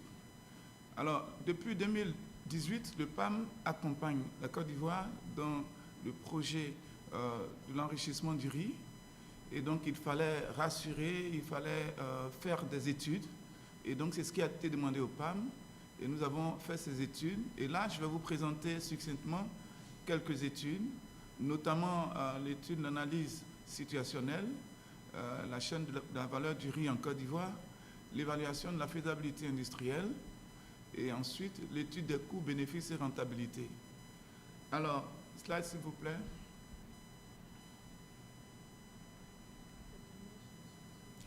Alors, simplement pour dire que le PAM travaille beaucoup en Côte d'Ivoire et dans le monde, surtout aussi en Afrique de l'Ouest, où il y a beaucoup de pays que le PAM accompagne pour la fortification du riz. Et donc, le PAM aussi utilise aussi le riz dans certains programmes, notamment dans l'alimentation scolaire. Il approvisionne effectivement en aliments enrichis, tels que les céréales, les huiles, les sels, et aussi dans différents programmes au niveau effectivement de l'agriculture sensible à la nutrition. Le PAM fournit aussi une assistance technique aux petits producteurs à travers le pays et joue un rôle aussi de facilitateur entre le gouvernement et les petits producteurs pour promouvoir l'enrichissement des aliments au niveau local. Il faut aussi dire que la promotion de la fortification dans le dialogue national, le PAM est aussi bien impliqué et grâce à cela, la Côte d'Ivoire effectivement est bien accompagnée. Slide s'il vous plaît. Alors ici, ce tableau présente simplement la chaîne valeur de riz en Côte d'Ivoire. C'est vraiment un tableau succinct. Je voulais simplement dire que la Côte d'Ivoire est autosuffisante en riz, mais en riz importé et le riz local. Et donc l'importation du riz en 2018, selon les données qui nous ont été fournies par les filières, au niveau de l'importation, varie autour de 1,5 million à 1,7 million de tonnes, effectivement. Et le riz local aussi, qui est produit au niveau local, est autour de 1,3 million, mais il faut dire que le riz local est entièrement consommé au niveau de la Côte d'Ivoire. Et au niveau de la consommation, vous pouvez voir ici, selon les données de l'ADRI, qui est la structure nationale, la consommation globale est autour de 192 tonnes, 192 grammes plutôt par habitant. Et vous voyez que c'est une grosse consommation. Et donc, c'est vraiment un vecteur très important pour cette étude. Slide, s'il vous plaît. Alors, ici, vous pouvez voir simplement un tableau qui présente l'architecture structurale des unités de transformation. On a eu à faire des missions au niveau dans le pays et on a observé vraiment une forte présence d'unités de transformation du riz. Et vous pouvez voir ici qu'au niveau des unités de transformation, ce sont des rizeries, donc blanchiment du riz. On a les unités d'1 tonne, on a les unités de 2 tonnes, on a les unités de 5 tonnes, on a les unités de 12 tonnes. Et donc toutes ces unités qui peuvent blanchir environ 2 millions de tonnes de riz, ça veut dire que si effectivement toutes les conditions sont réunies, la Côte d'Ivoire pourra transformer tout son riz localement. Et donc actuellement, il y a des unités qui sont fonctionnelles et il y a des unités qui sont en train effectivement d'être fonctionnalisées. Et donc vous pouvez voir ici qu'avec l'architecture industrielle, la Côte d'Ivoire est capable au niveau local de produire le riz blanchi et aussi enrichir si les conditions effectivement à l'issue de cette étude sont réunies. Slide s'il vous plaît. Alors selon le travail d'expertise que nous avons réalisé au niveau des unités, il ressort effectivement que on devrait, pour qu'on puisse y arriver de manière séquentielle, on devrait produire les kernels localement. Dans un premier temps, on devrait aussi mélanger les kernels avec les unités qui sont présentes. Donc, vous voyez, ici, le tableau présente une extrudeuse qui pourrait transformer autour de 2 millions de tonnes de riz par an. Et avec les unités de transformation blanchiment, il est possible d'installer les mélangeurs dans le cas où la Côte d'Ivoire importerait les prémices kernels et le mélange se ferait sur place. Donc ce sont ces deux techniques qui seront certainement proposées à la suite de cette étude et le gouvernement choisira selon le modèle qui est adapté, qui peut permettre effectivement l'efficacité du système. Slide s'il vous plaît. Alors, vous pouvez voir ici simplement que on a présenté succinctement quelques scénarios et les coûts probables additionnels de la fortification. Alors, vous pouvez voir ici que selon les scénarios proposés, qui ont été débattus selon l'offre du gouvernement, il y a l'origine du riz, il y a l'origine des kernels, il y a les lieux d'enrichissement avec les coûts supplémentaires. Alors, vous pouvez voir que dans le scénario 1, par exemple, le riz, je ne vais pas tout lire si vous permettez, le riz est importé, les kernels aussi sont importés, et donc la production se fait bien évidemment à l'extérieur. Et dans cela, vous pouvez voir une augmentation, c'est-à-dire un coût additionnel qui va s'élever d'autour de 0,06 $ par kilogramme. En francs ivoiriens, en francs CFA, cela ferait 32 francs CFA. Et donc, autour de 6% d'augmentation. Et les 6% d'augmentation en termes de coûts supplémentaires est le coût qui est le plus maximum. 6% d'augmentation si la Côte d'Ivoire devait que importer le riz fortifié. Et maintenant, il y a aussi d'autres scénarios où la Côte d'Ivoire va enrichir le riz localement. Ça veut dire peut importer les kernels, les mélanger localement. Et donc, dans ce cas, on sera autour de 3 à 4% supplémentaires des coûts de l'enrichissement. Lorsque la Côte d'Ivoire aura des conditions pour produire les kernels localement, vous voyez qu'au bas du tableau, on a un coût supplémentaire d'autour de 2 à 3%. Ça veut dire qu'on a une variation du coût supplémentaire selon le scénario qui sera proposé. Mais tous ces scénarios seront mis dans une stratégie qui va être analysée pour voir les risques, pour voir les difficultés, pour voir effectivement les opportunités.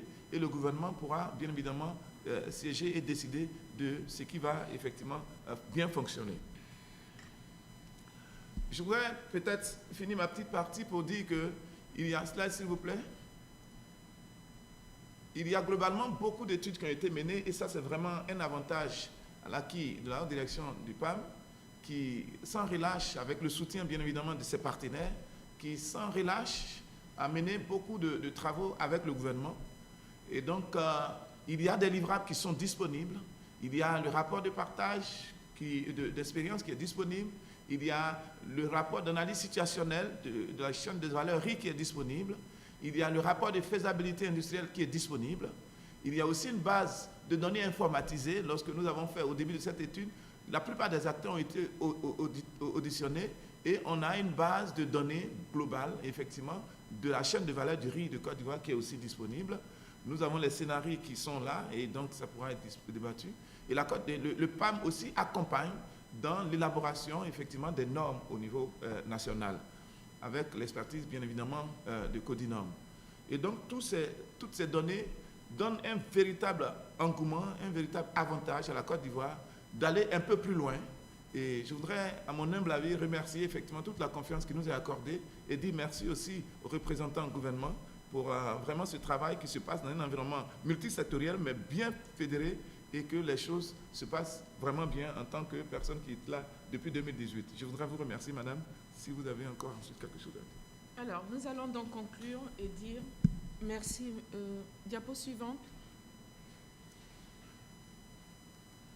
Voilà, je voudrais encore conclure parce que c'est vrai, c'est important, vous avez vu les coûts, mais ça ne suffit pas encore. C'est pour ça que nous sommes dans la réflexion.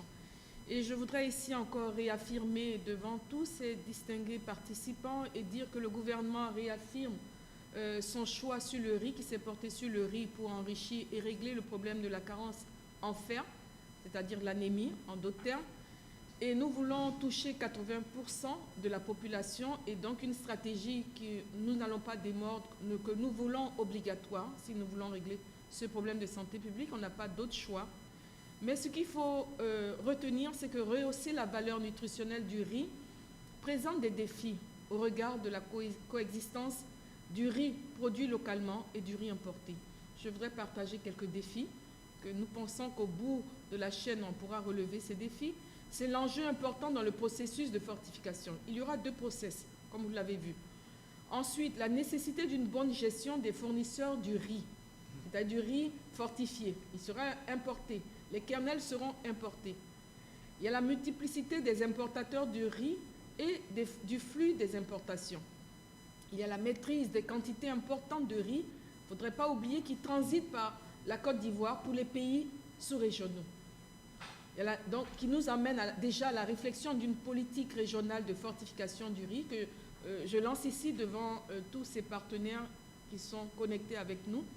Il y a le renforcement, bien sûr, de la filière, comme il a été présenté, Le tissu industriel est là, mais il a besoin encore d'être soutenu avec le regroupement des petits producteurs et la recherche des évidences. Surtout, comme je l'ai dit tantôt, il faut éviter la flambée du coût du riz. C'est vrai que nous allons améliorer la valeur nutritive du riz, mais pour ces populations, améliorer la valeur nutritive ne doit pas avoir un coût pour ces populations. Donc la maîtrise des coûts de la stratégie est importante. Donc nous terminons, diapo suivant. Voilà, pour dire, il manque le petit bonhomme, s'il vous plaît. J'y tiens, diapo. Cliquez, voilà. Donc pour dire, nous sommes là, s'il vous plaît. Voilà, nous sommes là, nous sommes dans toute la réflexion. Rien n'est arrêté. Je veux que tout le monde retienne, que ce soit la population qui nous écoute de Côte d'Ivoire, rien n'est encore arrêté. Même pour les plus hautes autorités, nous sommes dans la réflexion. La réflexion, c'est quoi? Quel est le meilleur scénario? Il ne s'agit pas de dire c'est le moins cher. C'est le moins cher, mais est-ce qu'on pourra maîtriser tout ce processus? Contrôle qualité, contrôle, assurance qualité, transfert des compétences au niveau pays, équipement, l'étude d'acceptabilité.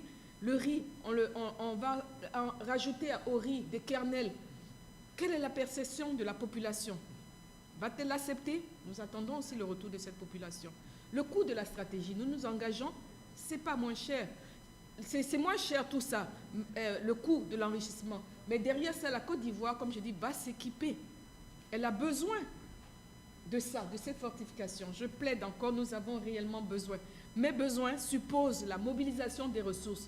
La Côte d'Ivoire s'engage, elle est volontaire, elle veut bien aller de l'avant et faire des sacrifices. Mais à côté, sans ses partenaires de la fortification du riz, on ne peut pas aller loin. Donc je ferai toujours un clin d'œil, parce que si la Côte d'Ivoire a été pionnier dans la sous-région par rapport aux autres aliments, on a aussi eu un soutien au regard de certaines concessions qu'a eu à faire la Côte d'Ivoire. Et je voudrais parler du cadre du partenariat public-privé pour les autres aliments. Il y a eu une décision pour l'exonération des taxes douanières pour tout ce qui était prémisse, tout ce qui rentrait, tout équipement qui rentrait dans la fortification. La Côte d'Ivoire supportait ses coûts. Mais à côté, on a eu aussi l'appui des partenaires. Et c'est le moment de faire un clin d'œil à tous ces partenaires qui sont là pour la mobilisation des ressources. Donc voilà la réflexion. Nous sommes là. Et je voudrais encore dire merci. Merci au ministère d'État, ministère de l'Agriculture et du Développement rural. Merci au ministère du Commerce et de l'Industrie. Merci parce qu'ils accompagnent le ministère de la Santé dans un problème qui est celui de la carence, de l'anémie. En Côte d'Ivoire, l'anémie, vous le savez, c'est important. Le nombre de personnes qui doivent être transfusées. Et nous devons arrêter ça et penser à mieux rehausser nos valeurs nutritives que d'aller à l'approche médicamenteuse, mais plutôt une approche alimentaire. Je vous remercie. Oui, merci beaucoup, Dr. Patricia. La présentation de la Côte d'Ivoire, c'est très important. Et merci beaucoup pour la réflexion finale. Je pense que c'est le moment de réfléchir. Je pense que la Côte d'Ivoire, le Brésil, l'Indie et d'autres régions du monde, peut-être c'est le moment de voir la solution. Now I pass the floor for the moment for questions, and I have Eduardo Nilsson. I have a question for you. We don't have too much of time. Maybe you can answer in 2 minutes. And there is a question for you regarding the strategy to monitoring in Brazil, how the information is collected in the space of food consumption. Can you bring us this answer? 2 minutes. I know it's not too much, but that's what we have. Oh, thank you, João. In Brazil, the monitoring has 2 sides. Well, the first one is monitoring at the mills. So there are people that monitor the levels of fortification at mills and at salt facilities as well. So to know what is being done in the industries and also the application of the good practices and also in the market, so that we collect at the local level.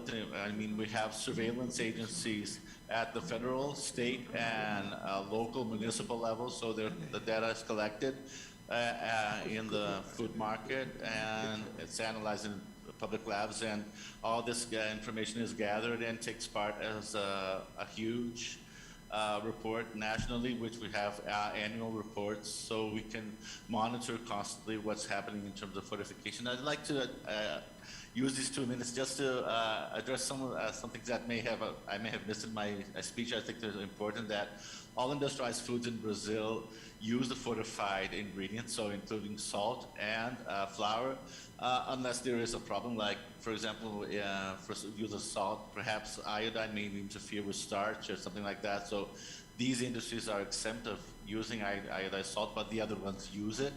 And regarding the impact of the policies, I think it's very important to know that fortified flour, for example, it accounts for 1/3 to half of the folic acid and iron and the diet of pregnant reproductive age women. So it's a very important source. It's becoming, there's an impact on that. And finally, that we are studying the impacts of all of these strategies on child anemia. We know that over the last 10 years, child anemia in Brazil has been reduced from 21% to 10%, and there is a share of impact that is divided between diet, fortified foods, and supplementation. So we're studying that in order to know in which, but we know that there's no silver bullet, so we do need all strategies, and they're very important together, and it's very important to acknowledge that all these strategies should be taken together. Thank you very much. Thank you very much, Eduardo, for your 2 minutes answer. Now I have a question to Dr. Lambert. It's not only a question; it's a information that we are asking here in this seminar regarding the fortification and the micronutrient fortification. Can you bring us more information in 2 minutes how India is dealing with this particular topic regarding the schools, the school meals program? Yeah. So in the school meal program, that is the midday meal under Ministry of Education, we are providing meals having fortified staples, that is wheat and rice, and double fortified salt. So, and fortified oil. These are the 4 staples that are provided in midday meals. In some of the states, they provide milk that is fortified with vitamin A and D. So all this is provided. In India, we have in the government schools, we are providing 1 meal to all children. So that meal is prepared using fortified staples. So that is the thing we are adopting in India. And similar, the integrated ICDS scheme that is there for young children and pregnant and lactating women and adolescents.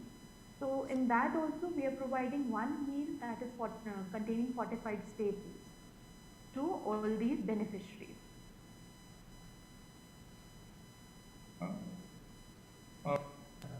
Okay, thank you very much.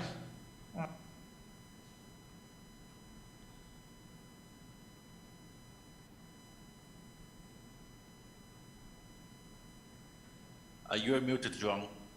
João, you are muted. Okay, I'm sorry. Il y a une question pour vous, Dr. Patricia. Je sais que la Côte d'Ivoire, c'est très important pays à l'Afrique de l'Ouest, mais pour tous les continents.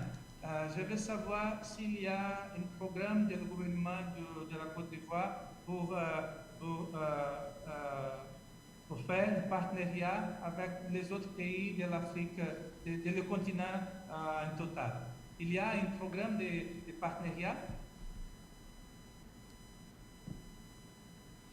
Je peux répondre? Je ne sais pas si Dr. Patrice, il est là.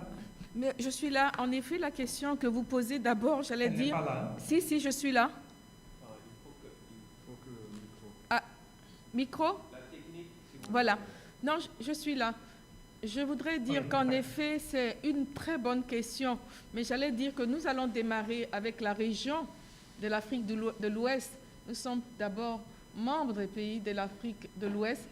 Et donc, la réflexion, je l'ai lancée comme ça parce que par la Côte d'Ivoire transite aussi du riz l'importation du riz pour les pays sahéliens. Donc si nous nous engageons dans une politique mandatoire, il est bon que cette politique soit une politique sous-régionale d'abord. Mais nous pouvons pousser la réflexion plus loin, parce que, comme l'a dit le ministre secrétaire général de la présidente de la République en introduction, la Côte d'Ivoire est en train de porter les dossiers pour déclarer l'année de la nutrition. La réflexion comme ça pourra sortir de cet atelier si nous devons retenir une action importante pour 2022 à l'inscrire dans le plan d'action pour l'année de la nutrition concernant la fortification des aliments pour tous les pays de l'Afrique. Voilà. Merci. Je pense avoir répondu. Oui.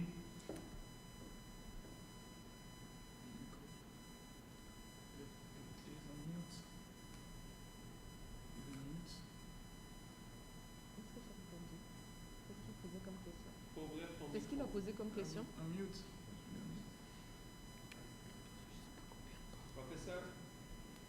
Yes, I'm back. I'm sorry, Patrick.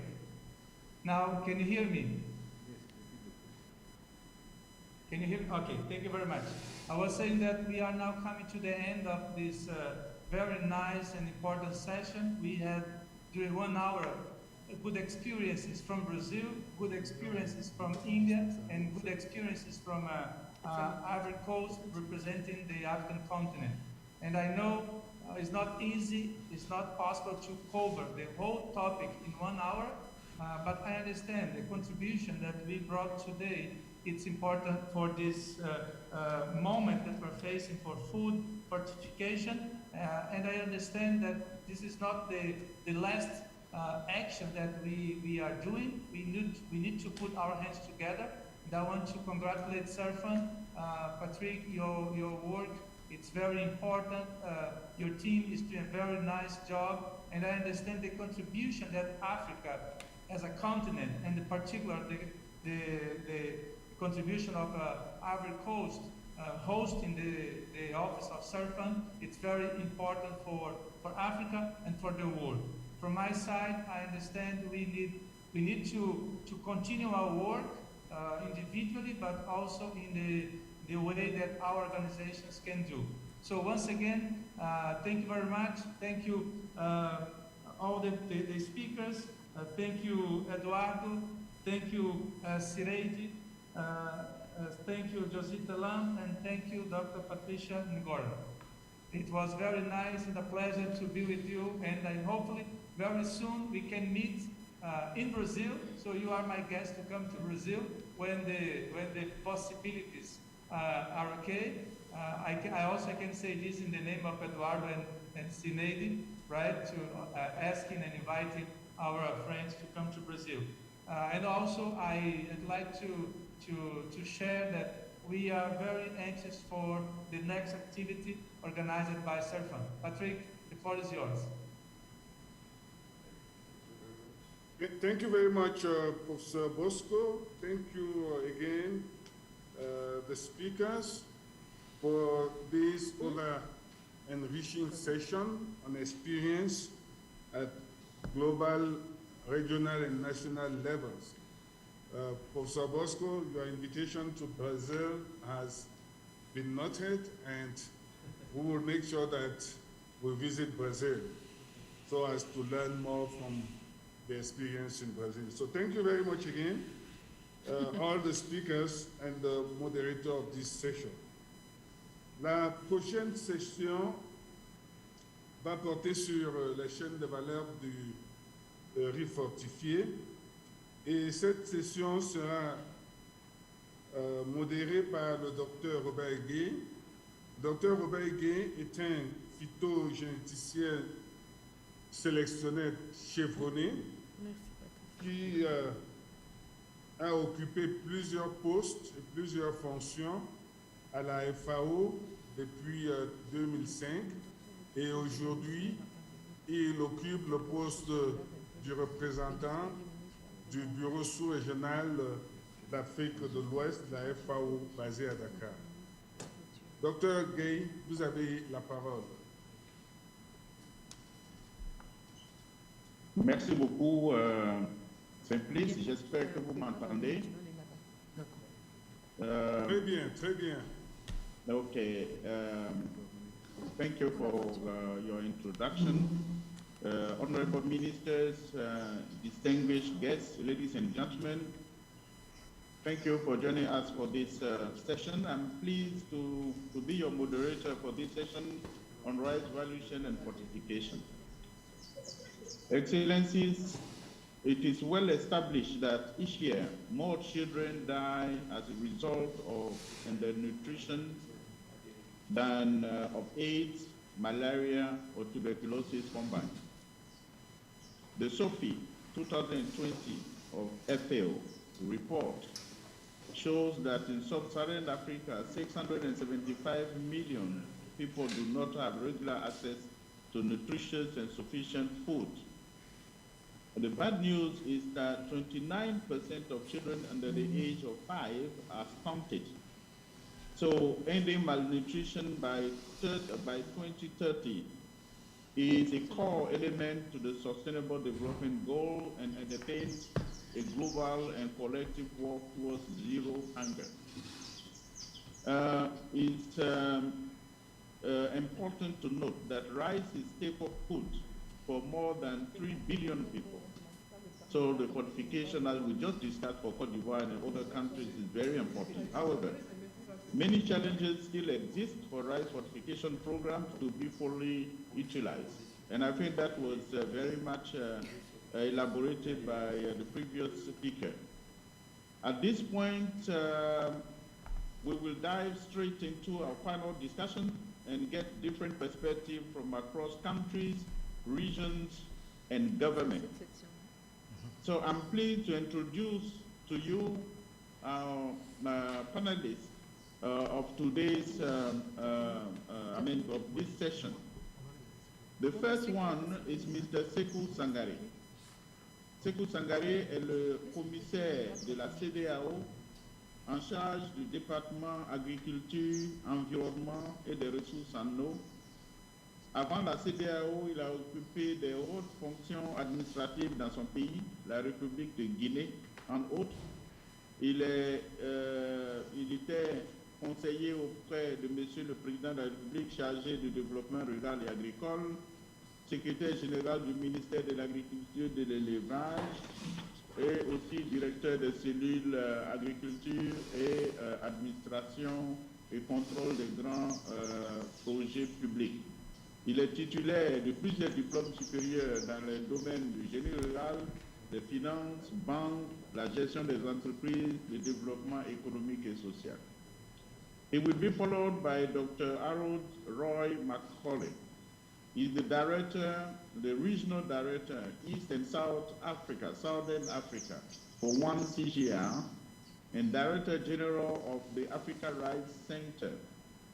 He has nearly 30 years of experience in agricultural research for development with extensive leadership and management, formerly Director General of FORA. He will be followed by Mr. Joseph Asua. He's the Senior Coordinator of Rice Valuation Program in Côte d'Ivoire Agency for the Development of Rice Sector, ADERI.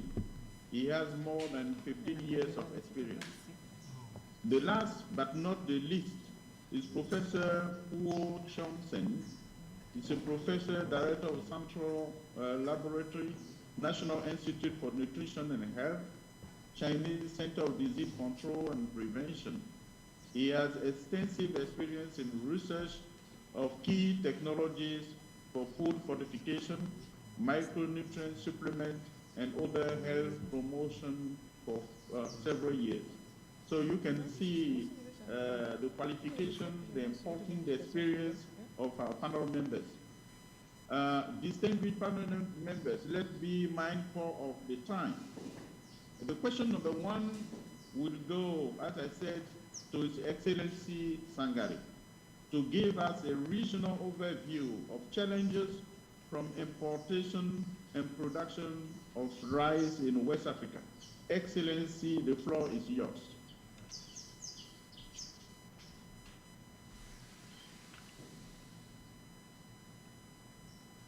Bien, merci, monsieur le coordonnateur sous-régional du bureau de la FAO à Dakar, monsieur le directeur du CERFAM, chers panélistes, messieurs les conseillers de la présidence de la République de Côte d'Ivoire, je voudrais d'entrée de jeu remercier les organisateurs de cette rencontre, la Commission de l'Union africaine, le CERFAM, donc le PAM, le gouvernement de la Côte d'Ivoire et l'OAS sur ces thèmes extrêmement importants de la fortification des aliments en Afrique, donc dans notre région. Je voudrais, sur le thème particulier des importations de riz, sur lequel nous devons intervenir, dire que de façon générale, le riz, comme vous le savez d'ailleurs, beaucoup de prédécesseurs l'ont déjà évoqué, le riz représente une denrée extrêmement importante dans la consommation et dans le panier des ménagères, donc dans la consommation des ménages en Afrique de l'Ouest. Ceci, bien sûr, a connu une évolution fulgurante en raison de l'urbanisation très forte. Également aussi de l'exode rural, où beaucoup de ruraux sont devenus des néo-citadins et les habitudes de consommation ont beaucoup évolué. Et aussi grâce aux technologies, à la facilité de préparation du riz dans les ménages, qui fait que la pénibilité du travail de préparation, notamment dans les villes et dans les villes de l'intérieur, est assez, si vous voulez, diminuée, facilitant donc la consommation et l'adoption de cette denrée. Au point qu'aujourd'hui, alors que le niveau des besoins de consommation en Afrique de l'Ouest est estimé autour de 21 millions de riz blanc fin 2020, la production locale qui a connu des progrès extrêmement importants cette dernière décennie, surtout après la crise de 2008, avoisine les 17 millions de tonnes de riz blanchi. Il en résulte un déficit quand même qui n'est pas négligeable en dépit de tous les progrès qui ont été faits, parce que nous sommes partis d'une production en 2010 qui à peine avoisinait les 10 millions, autour de 9 millions 7 de riz blanchi, pour atteindre donc les 17 millions en 2020. Ce qui fait que la croissance de la production, elle est moyennement en dessous et du niveau de consommation, de la croissance de la consommation, qui est autour de 3% par an. Et les importations ont néanmoins connu un recul important, passant des niveaux de 9 millions de tonnes dans les années 2005. Aujourd'hui, nous sommes en dessous de 5 millions de tonnes de riz net importé. Ceci a été possible grâce aux engagements de nos gouvernements. Je rappelle qu'en 2015, nos chefs d'État, lors de l'évaluation de la politique de sécurité alimentaire régionale, ont adopté à Dakar ce qu'il est convenu d'appeler l'offensive riz, qui s'est fixé pour objectif d'atteindre l'autosuffisance régionale en riz blanchi, produit localement en 2025. À 4 ans donc de cette échéance, vous constaterez avec moi que pour atteindre cet objectif en 2025, il faudra produire environ 22 millions de tonnes de riz blanchi dans la région. Et nous avons sur les 4 prochaines années besoin d'un niveau de croissance extrêmement fort, autour de 7,5 points de croissance pour pouvoir atteindre ce résultat. Ceci dit, le constat dans la région est que les efforts, les investissements réalisés et les croissances qui en résultent au niveau des pays de la région sont assez disparates. Nous avons un certain nombre de pays pour lesquels le niveau de croissance de la production rizicole ces dernières années, notamment sur les 5 dernières années, est extrêmement élevé. C'est le cas du Nigeria. Grâce à des politiques fiscales volontaristes ou avec des taux de protection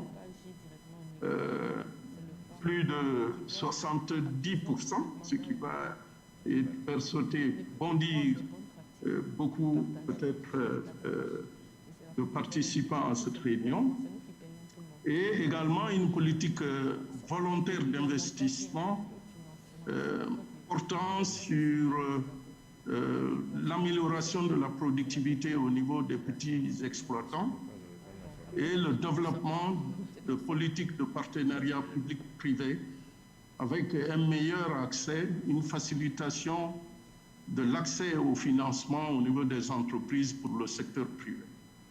De façon à ce que ce pays,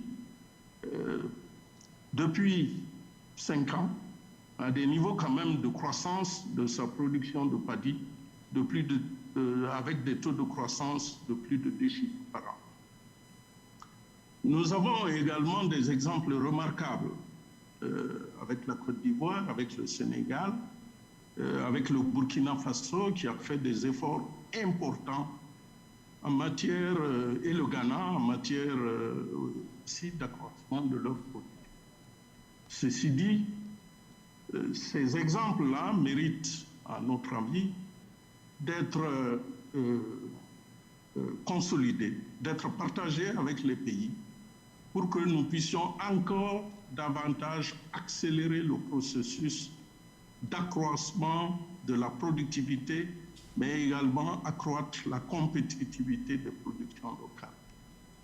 Au niveau régional, nous sommes aussi préoccupés non pas uniquement que par le riz, mais également par toutes les autres denrées vivrières. Car ne l'oublions pas, dans le panier des ménagères, il y a certes le riz. Pour certains pays, les niveaux de consommation dépassent les 100 kg de riz par an par tête d'habitant.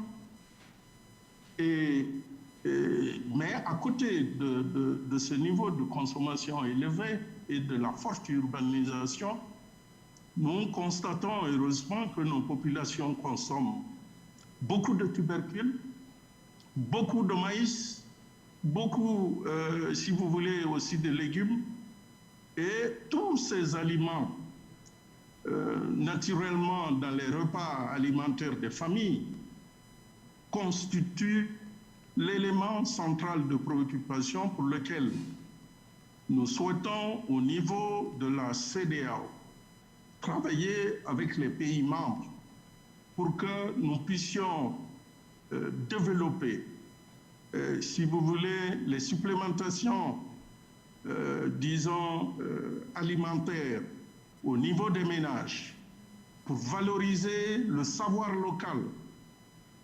Avec le riz, je citerai essentiellement à ce niveau 2 exemples. Avec le riz et le lait, Avec le riz, nous avons des repas traditionnels dans nos pays qui sont des repas, à mon avis, très complets sur le plan nutritif, qui sont préparés sur la base, si vous voulez, de non seulement de riz, mais également avec des apports d'autres ingrédients comme les légumes qui sont produits localement, mais également, je fais référence également au soumara qui est, disons, une ressource forestière qui est exploitée dans nos pays pour produire du soumara avec le néré. Et je pense que également on peut faire référence au lait. Dans beaucoup de nos pays, nous avons au Sénégal le diakri, ici au Nigeria, en Côte d'Ivoire, du lait qui est préparé avec du mil, avec d'autres produits complémentaires et qui sont largement très nutritifs pour les populations et permettent de s'attaquer à moindre coût, si vous voulez, à, disons, l'objectif du combat que nous menons contre la malnutrition. Je voudrais aussi rappeler que la fortification est quelque chose sur lequel, au niveau régional, nous travaillons en complément de ce que je viens de rappeler sur la prise en compte du savoir traditionnel, disons, dans l'alimentation traditionnelle que nous avons et qui répond véritablement aux besoins des consommateurs, disons, à faible coût, qui méritent d'être portés à l'échelle.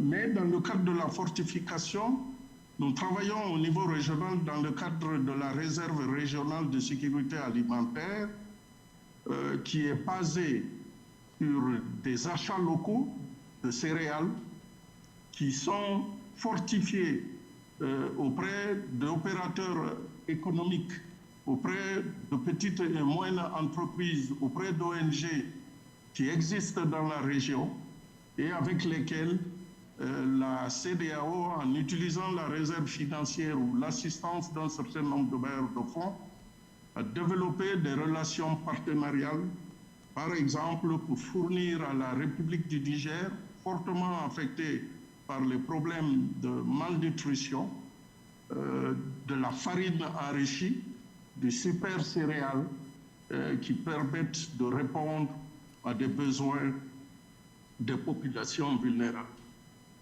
Nous, travaillerons avec les pays et avec les institutions de recherche pour non seulement valoriser les expériences dont le CERPAM nous aide, disons,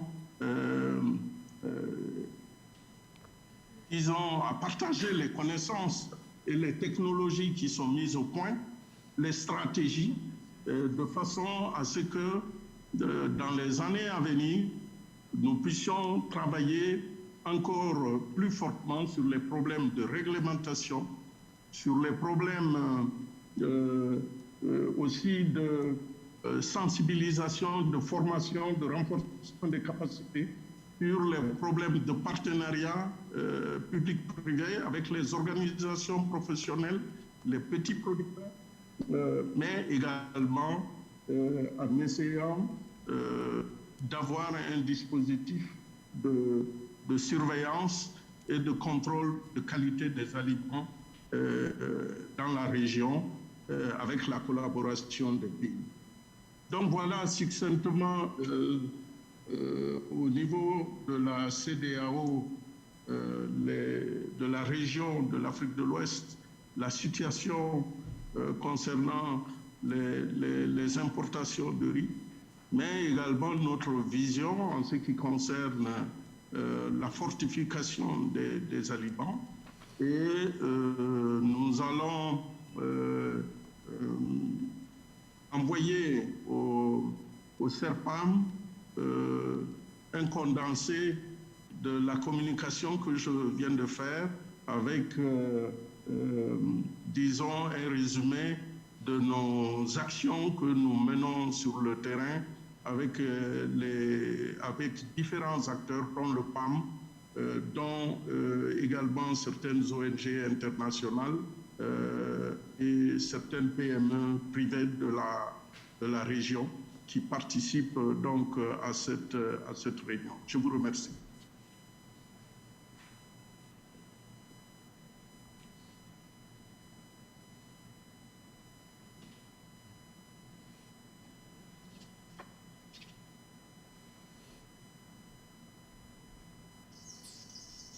Allô, Excellence. Allô? Donc j'ai terminé. Je ne sais pas si vous me receviez. De mon côté, il y a eu des problèmes. Je ne sais pas si c'est de chez moi ou de chez vous, mais merci beaucoup pour cette présentation qui nous donne encore, nous confirme l'importance du riz dans la sous-région et nous dit également le travail qui est actuellement abattu par la CEDEAO et les pays membres en termes de politique, en termes de stratégie, y compris ce que vous envisagez, ce que vous faites dans le domaine de la fortification. Merci beaucoup, Excellence. Je voudrais passer à notre prochain speaker, Dr. Harold McCall. Dr. Harold, I'm fascinated to hear your views about opportunities and perspectives of rice improvement in food and nutrition security. Dr. Macaulay, you have the floor. Yes. Can you hear me? Yes, I can hear you.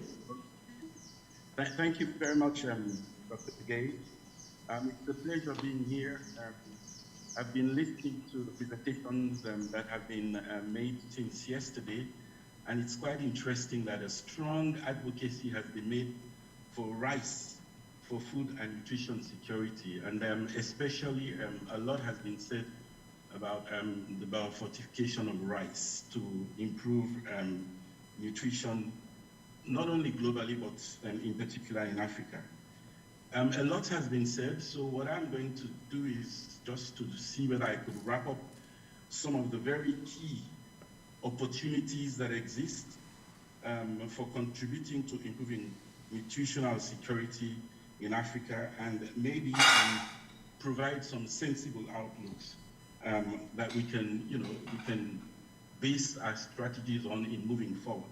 But I would just like to stress in the beginning, like what the others have said, that rice is a staple food in most countries in the world, and which is expected to be a staple food for years to come. And this is because of its importance as a food security crop.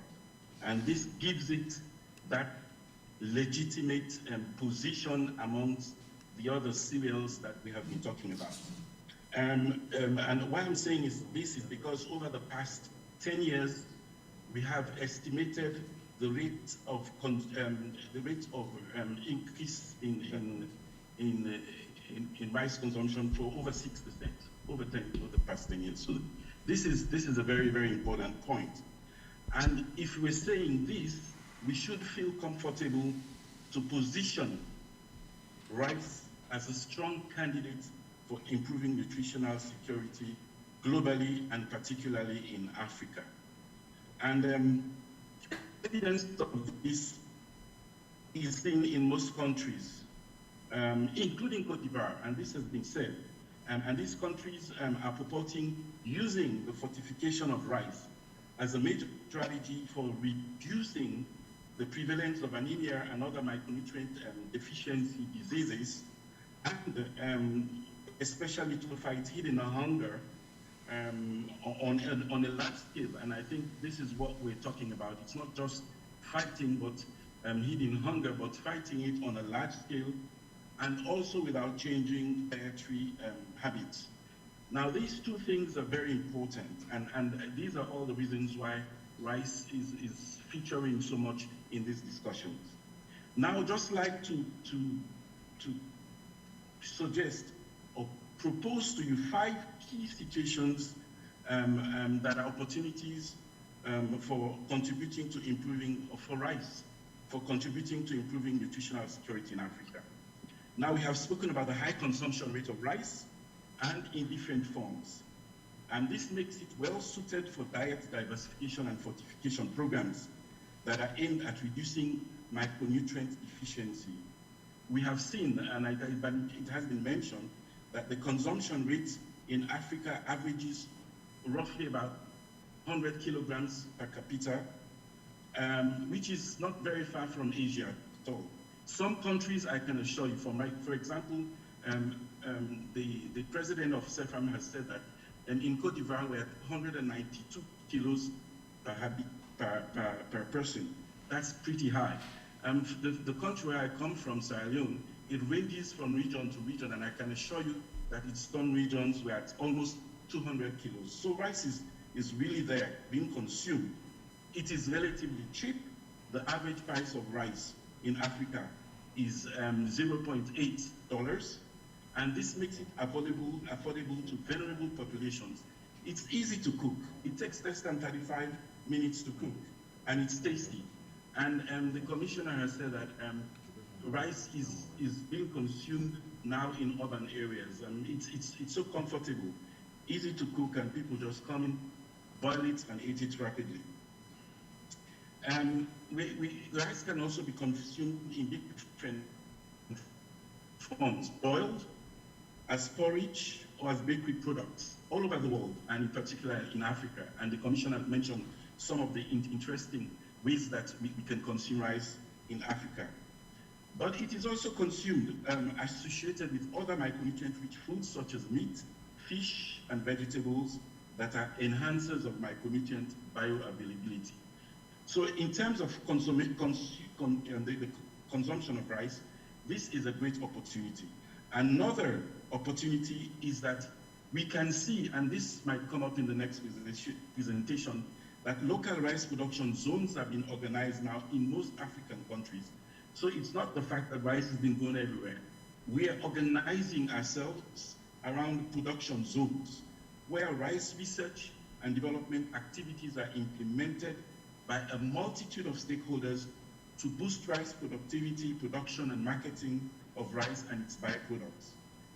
Now, the organization and professionalization of rice value chain actors provide opportunities for rapid scaling of technologies, and especially those technologies linked to rice biofortification, obviously, which could also enhance micronutrient content as well as the bioavailability of these macronutrients. A third opportunity lies in the steady income source from rice value chain activities. We're doing a lot of work now to attract especially the youth and women to create enterprises around rice value chain, from production to consumption. And obviously, this is beneficial in the sense that they would earn quite substantive amount of money. It's going to be very, very lucrative if it's well done. And this could provide a source of income either for the acquisition of micronutrient-rich foods, such as meat and fish, for example, or also enhancers of micronutrient bioavailability, such as vegetables and fruits, or these resources that they can even be used to produce these foods. So it's actually buying them when they have the resources to, or producing them when they have the resources. So the opportunities is pretty large. A fourth opportunity would look at imported rice. To be honest, I don't like talking about imported rice. My job is to ensure that we create rice self-sufficiency in Africa. So we normally don't talk about imported rice. But in this case, I think it's important to mention it because it's happening. Imported rice comes through, they come through coastal ports in African countries. And this provides the opportunity of opening processing terminals close to these ports where imported rice can be fortified with existing premixes, or requests could be made for all imported rice to be fortified prior to shipment into countries. And a lot has been said about this, but it is important that this is an opportunity. Even if we're importing rice, we can actually create the opportunity of opening processing terminals close to the spots where we can biofortify imported rice. A fifth, and not the least, of these opportunities is the commitment of states and stakeholders. Now, it's important, and I think this was also said by Madam Goran, that this is important for critically upgrading the rice value chain, boosting domestic rice productivity, production, and marketing, thus providing an opportunity for the rice value chain in its entirety to reduce micronutrient deficiency in Africa. So these are five, there are several, but these are five main key opportunities that I think that we can look at. In terms of the outputs, the perspectives, for improving rice for nutritional security in Africa, this could be based on a combination of 4 key strategies that are known to improve micronutrient supply. We don't want to reinvent the wheel, and I want to keep this associated, closely linked to biofortification and fortification of rice. The 4 strategies are known: supplementation, dietary diversification, direct fortification, and biofortification. Now, with one of them, the supplementation, this obviously provides micronutrient sources in the form of pills and similar products in addition to daily diets. But this has been said. Are we going to go down that road? I don't think so. This approach is difficult to implement in Africa due to the absence of organized health systems, especially in rural areas. And I don't think, in my perspective, I would consider this for the time being. I would base my, I would look at other perspectives like that are associated with dietary diversification, which aims to increase the availability and intake of food that is rich in bioavailable micronutrients. And these include early maturing rice varieties that we develop at Africa Rice with our partners, and I can give some examples. Orilux 6 is perfume rice, short early maturing variety, and it's highly it interests a lot of consumers, and it's preferred by both farmers and consumers. It favors multiple cropping such as vegetable, rice, vegetable on the same piece of land, and this will also allow free up time for farmers to engage in other agricultural activities such as livestock production and food farming that can help in the process of enhancing fortification of rice. A second is rice ecologies. We have all of them. Inland valley bottom floodplain irrigated systems. We have all of this, and we can combine rice with fish production. And for example, in Madagascar, this combination shows high success rates. For example, where 70% of freshwater agriculture comes from rice fish culture in Madagascar. And obviously, this situation is also found in other countries. Rice byproducts is also important, using the rice straw, rice bran, rice husk, and this can be used to support livestock and vegetable production, amongst other things. Now, perspectives which are linked to direct fortification and which enhance the levels of bioavailable micronutrients in frequently consumed foods, either by adding micronutrients or by decreasing the effects of inhibitors to nutritional absorption. Now, these include investments that are focused on centralized processing and storage facilities to facilitate blending of premixes with consumer-preferred rice brands of varieties. For example, in Côte d'Ivoire, white and parboiled imported brands and some domestic varieties, such as Orilus 6, GT11, WAP 6, 638, Vitanef, and C26. These are really preferred varieties in Côte d'Ivoire, and these are highly appreciated by consumers. And these varieties could be included in the fortification program. Improved rice processing methods, such as rice parboiling and flour processing, will increase micronutrient content and bioavailability. This could be intensified. 2 more minutes.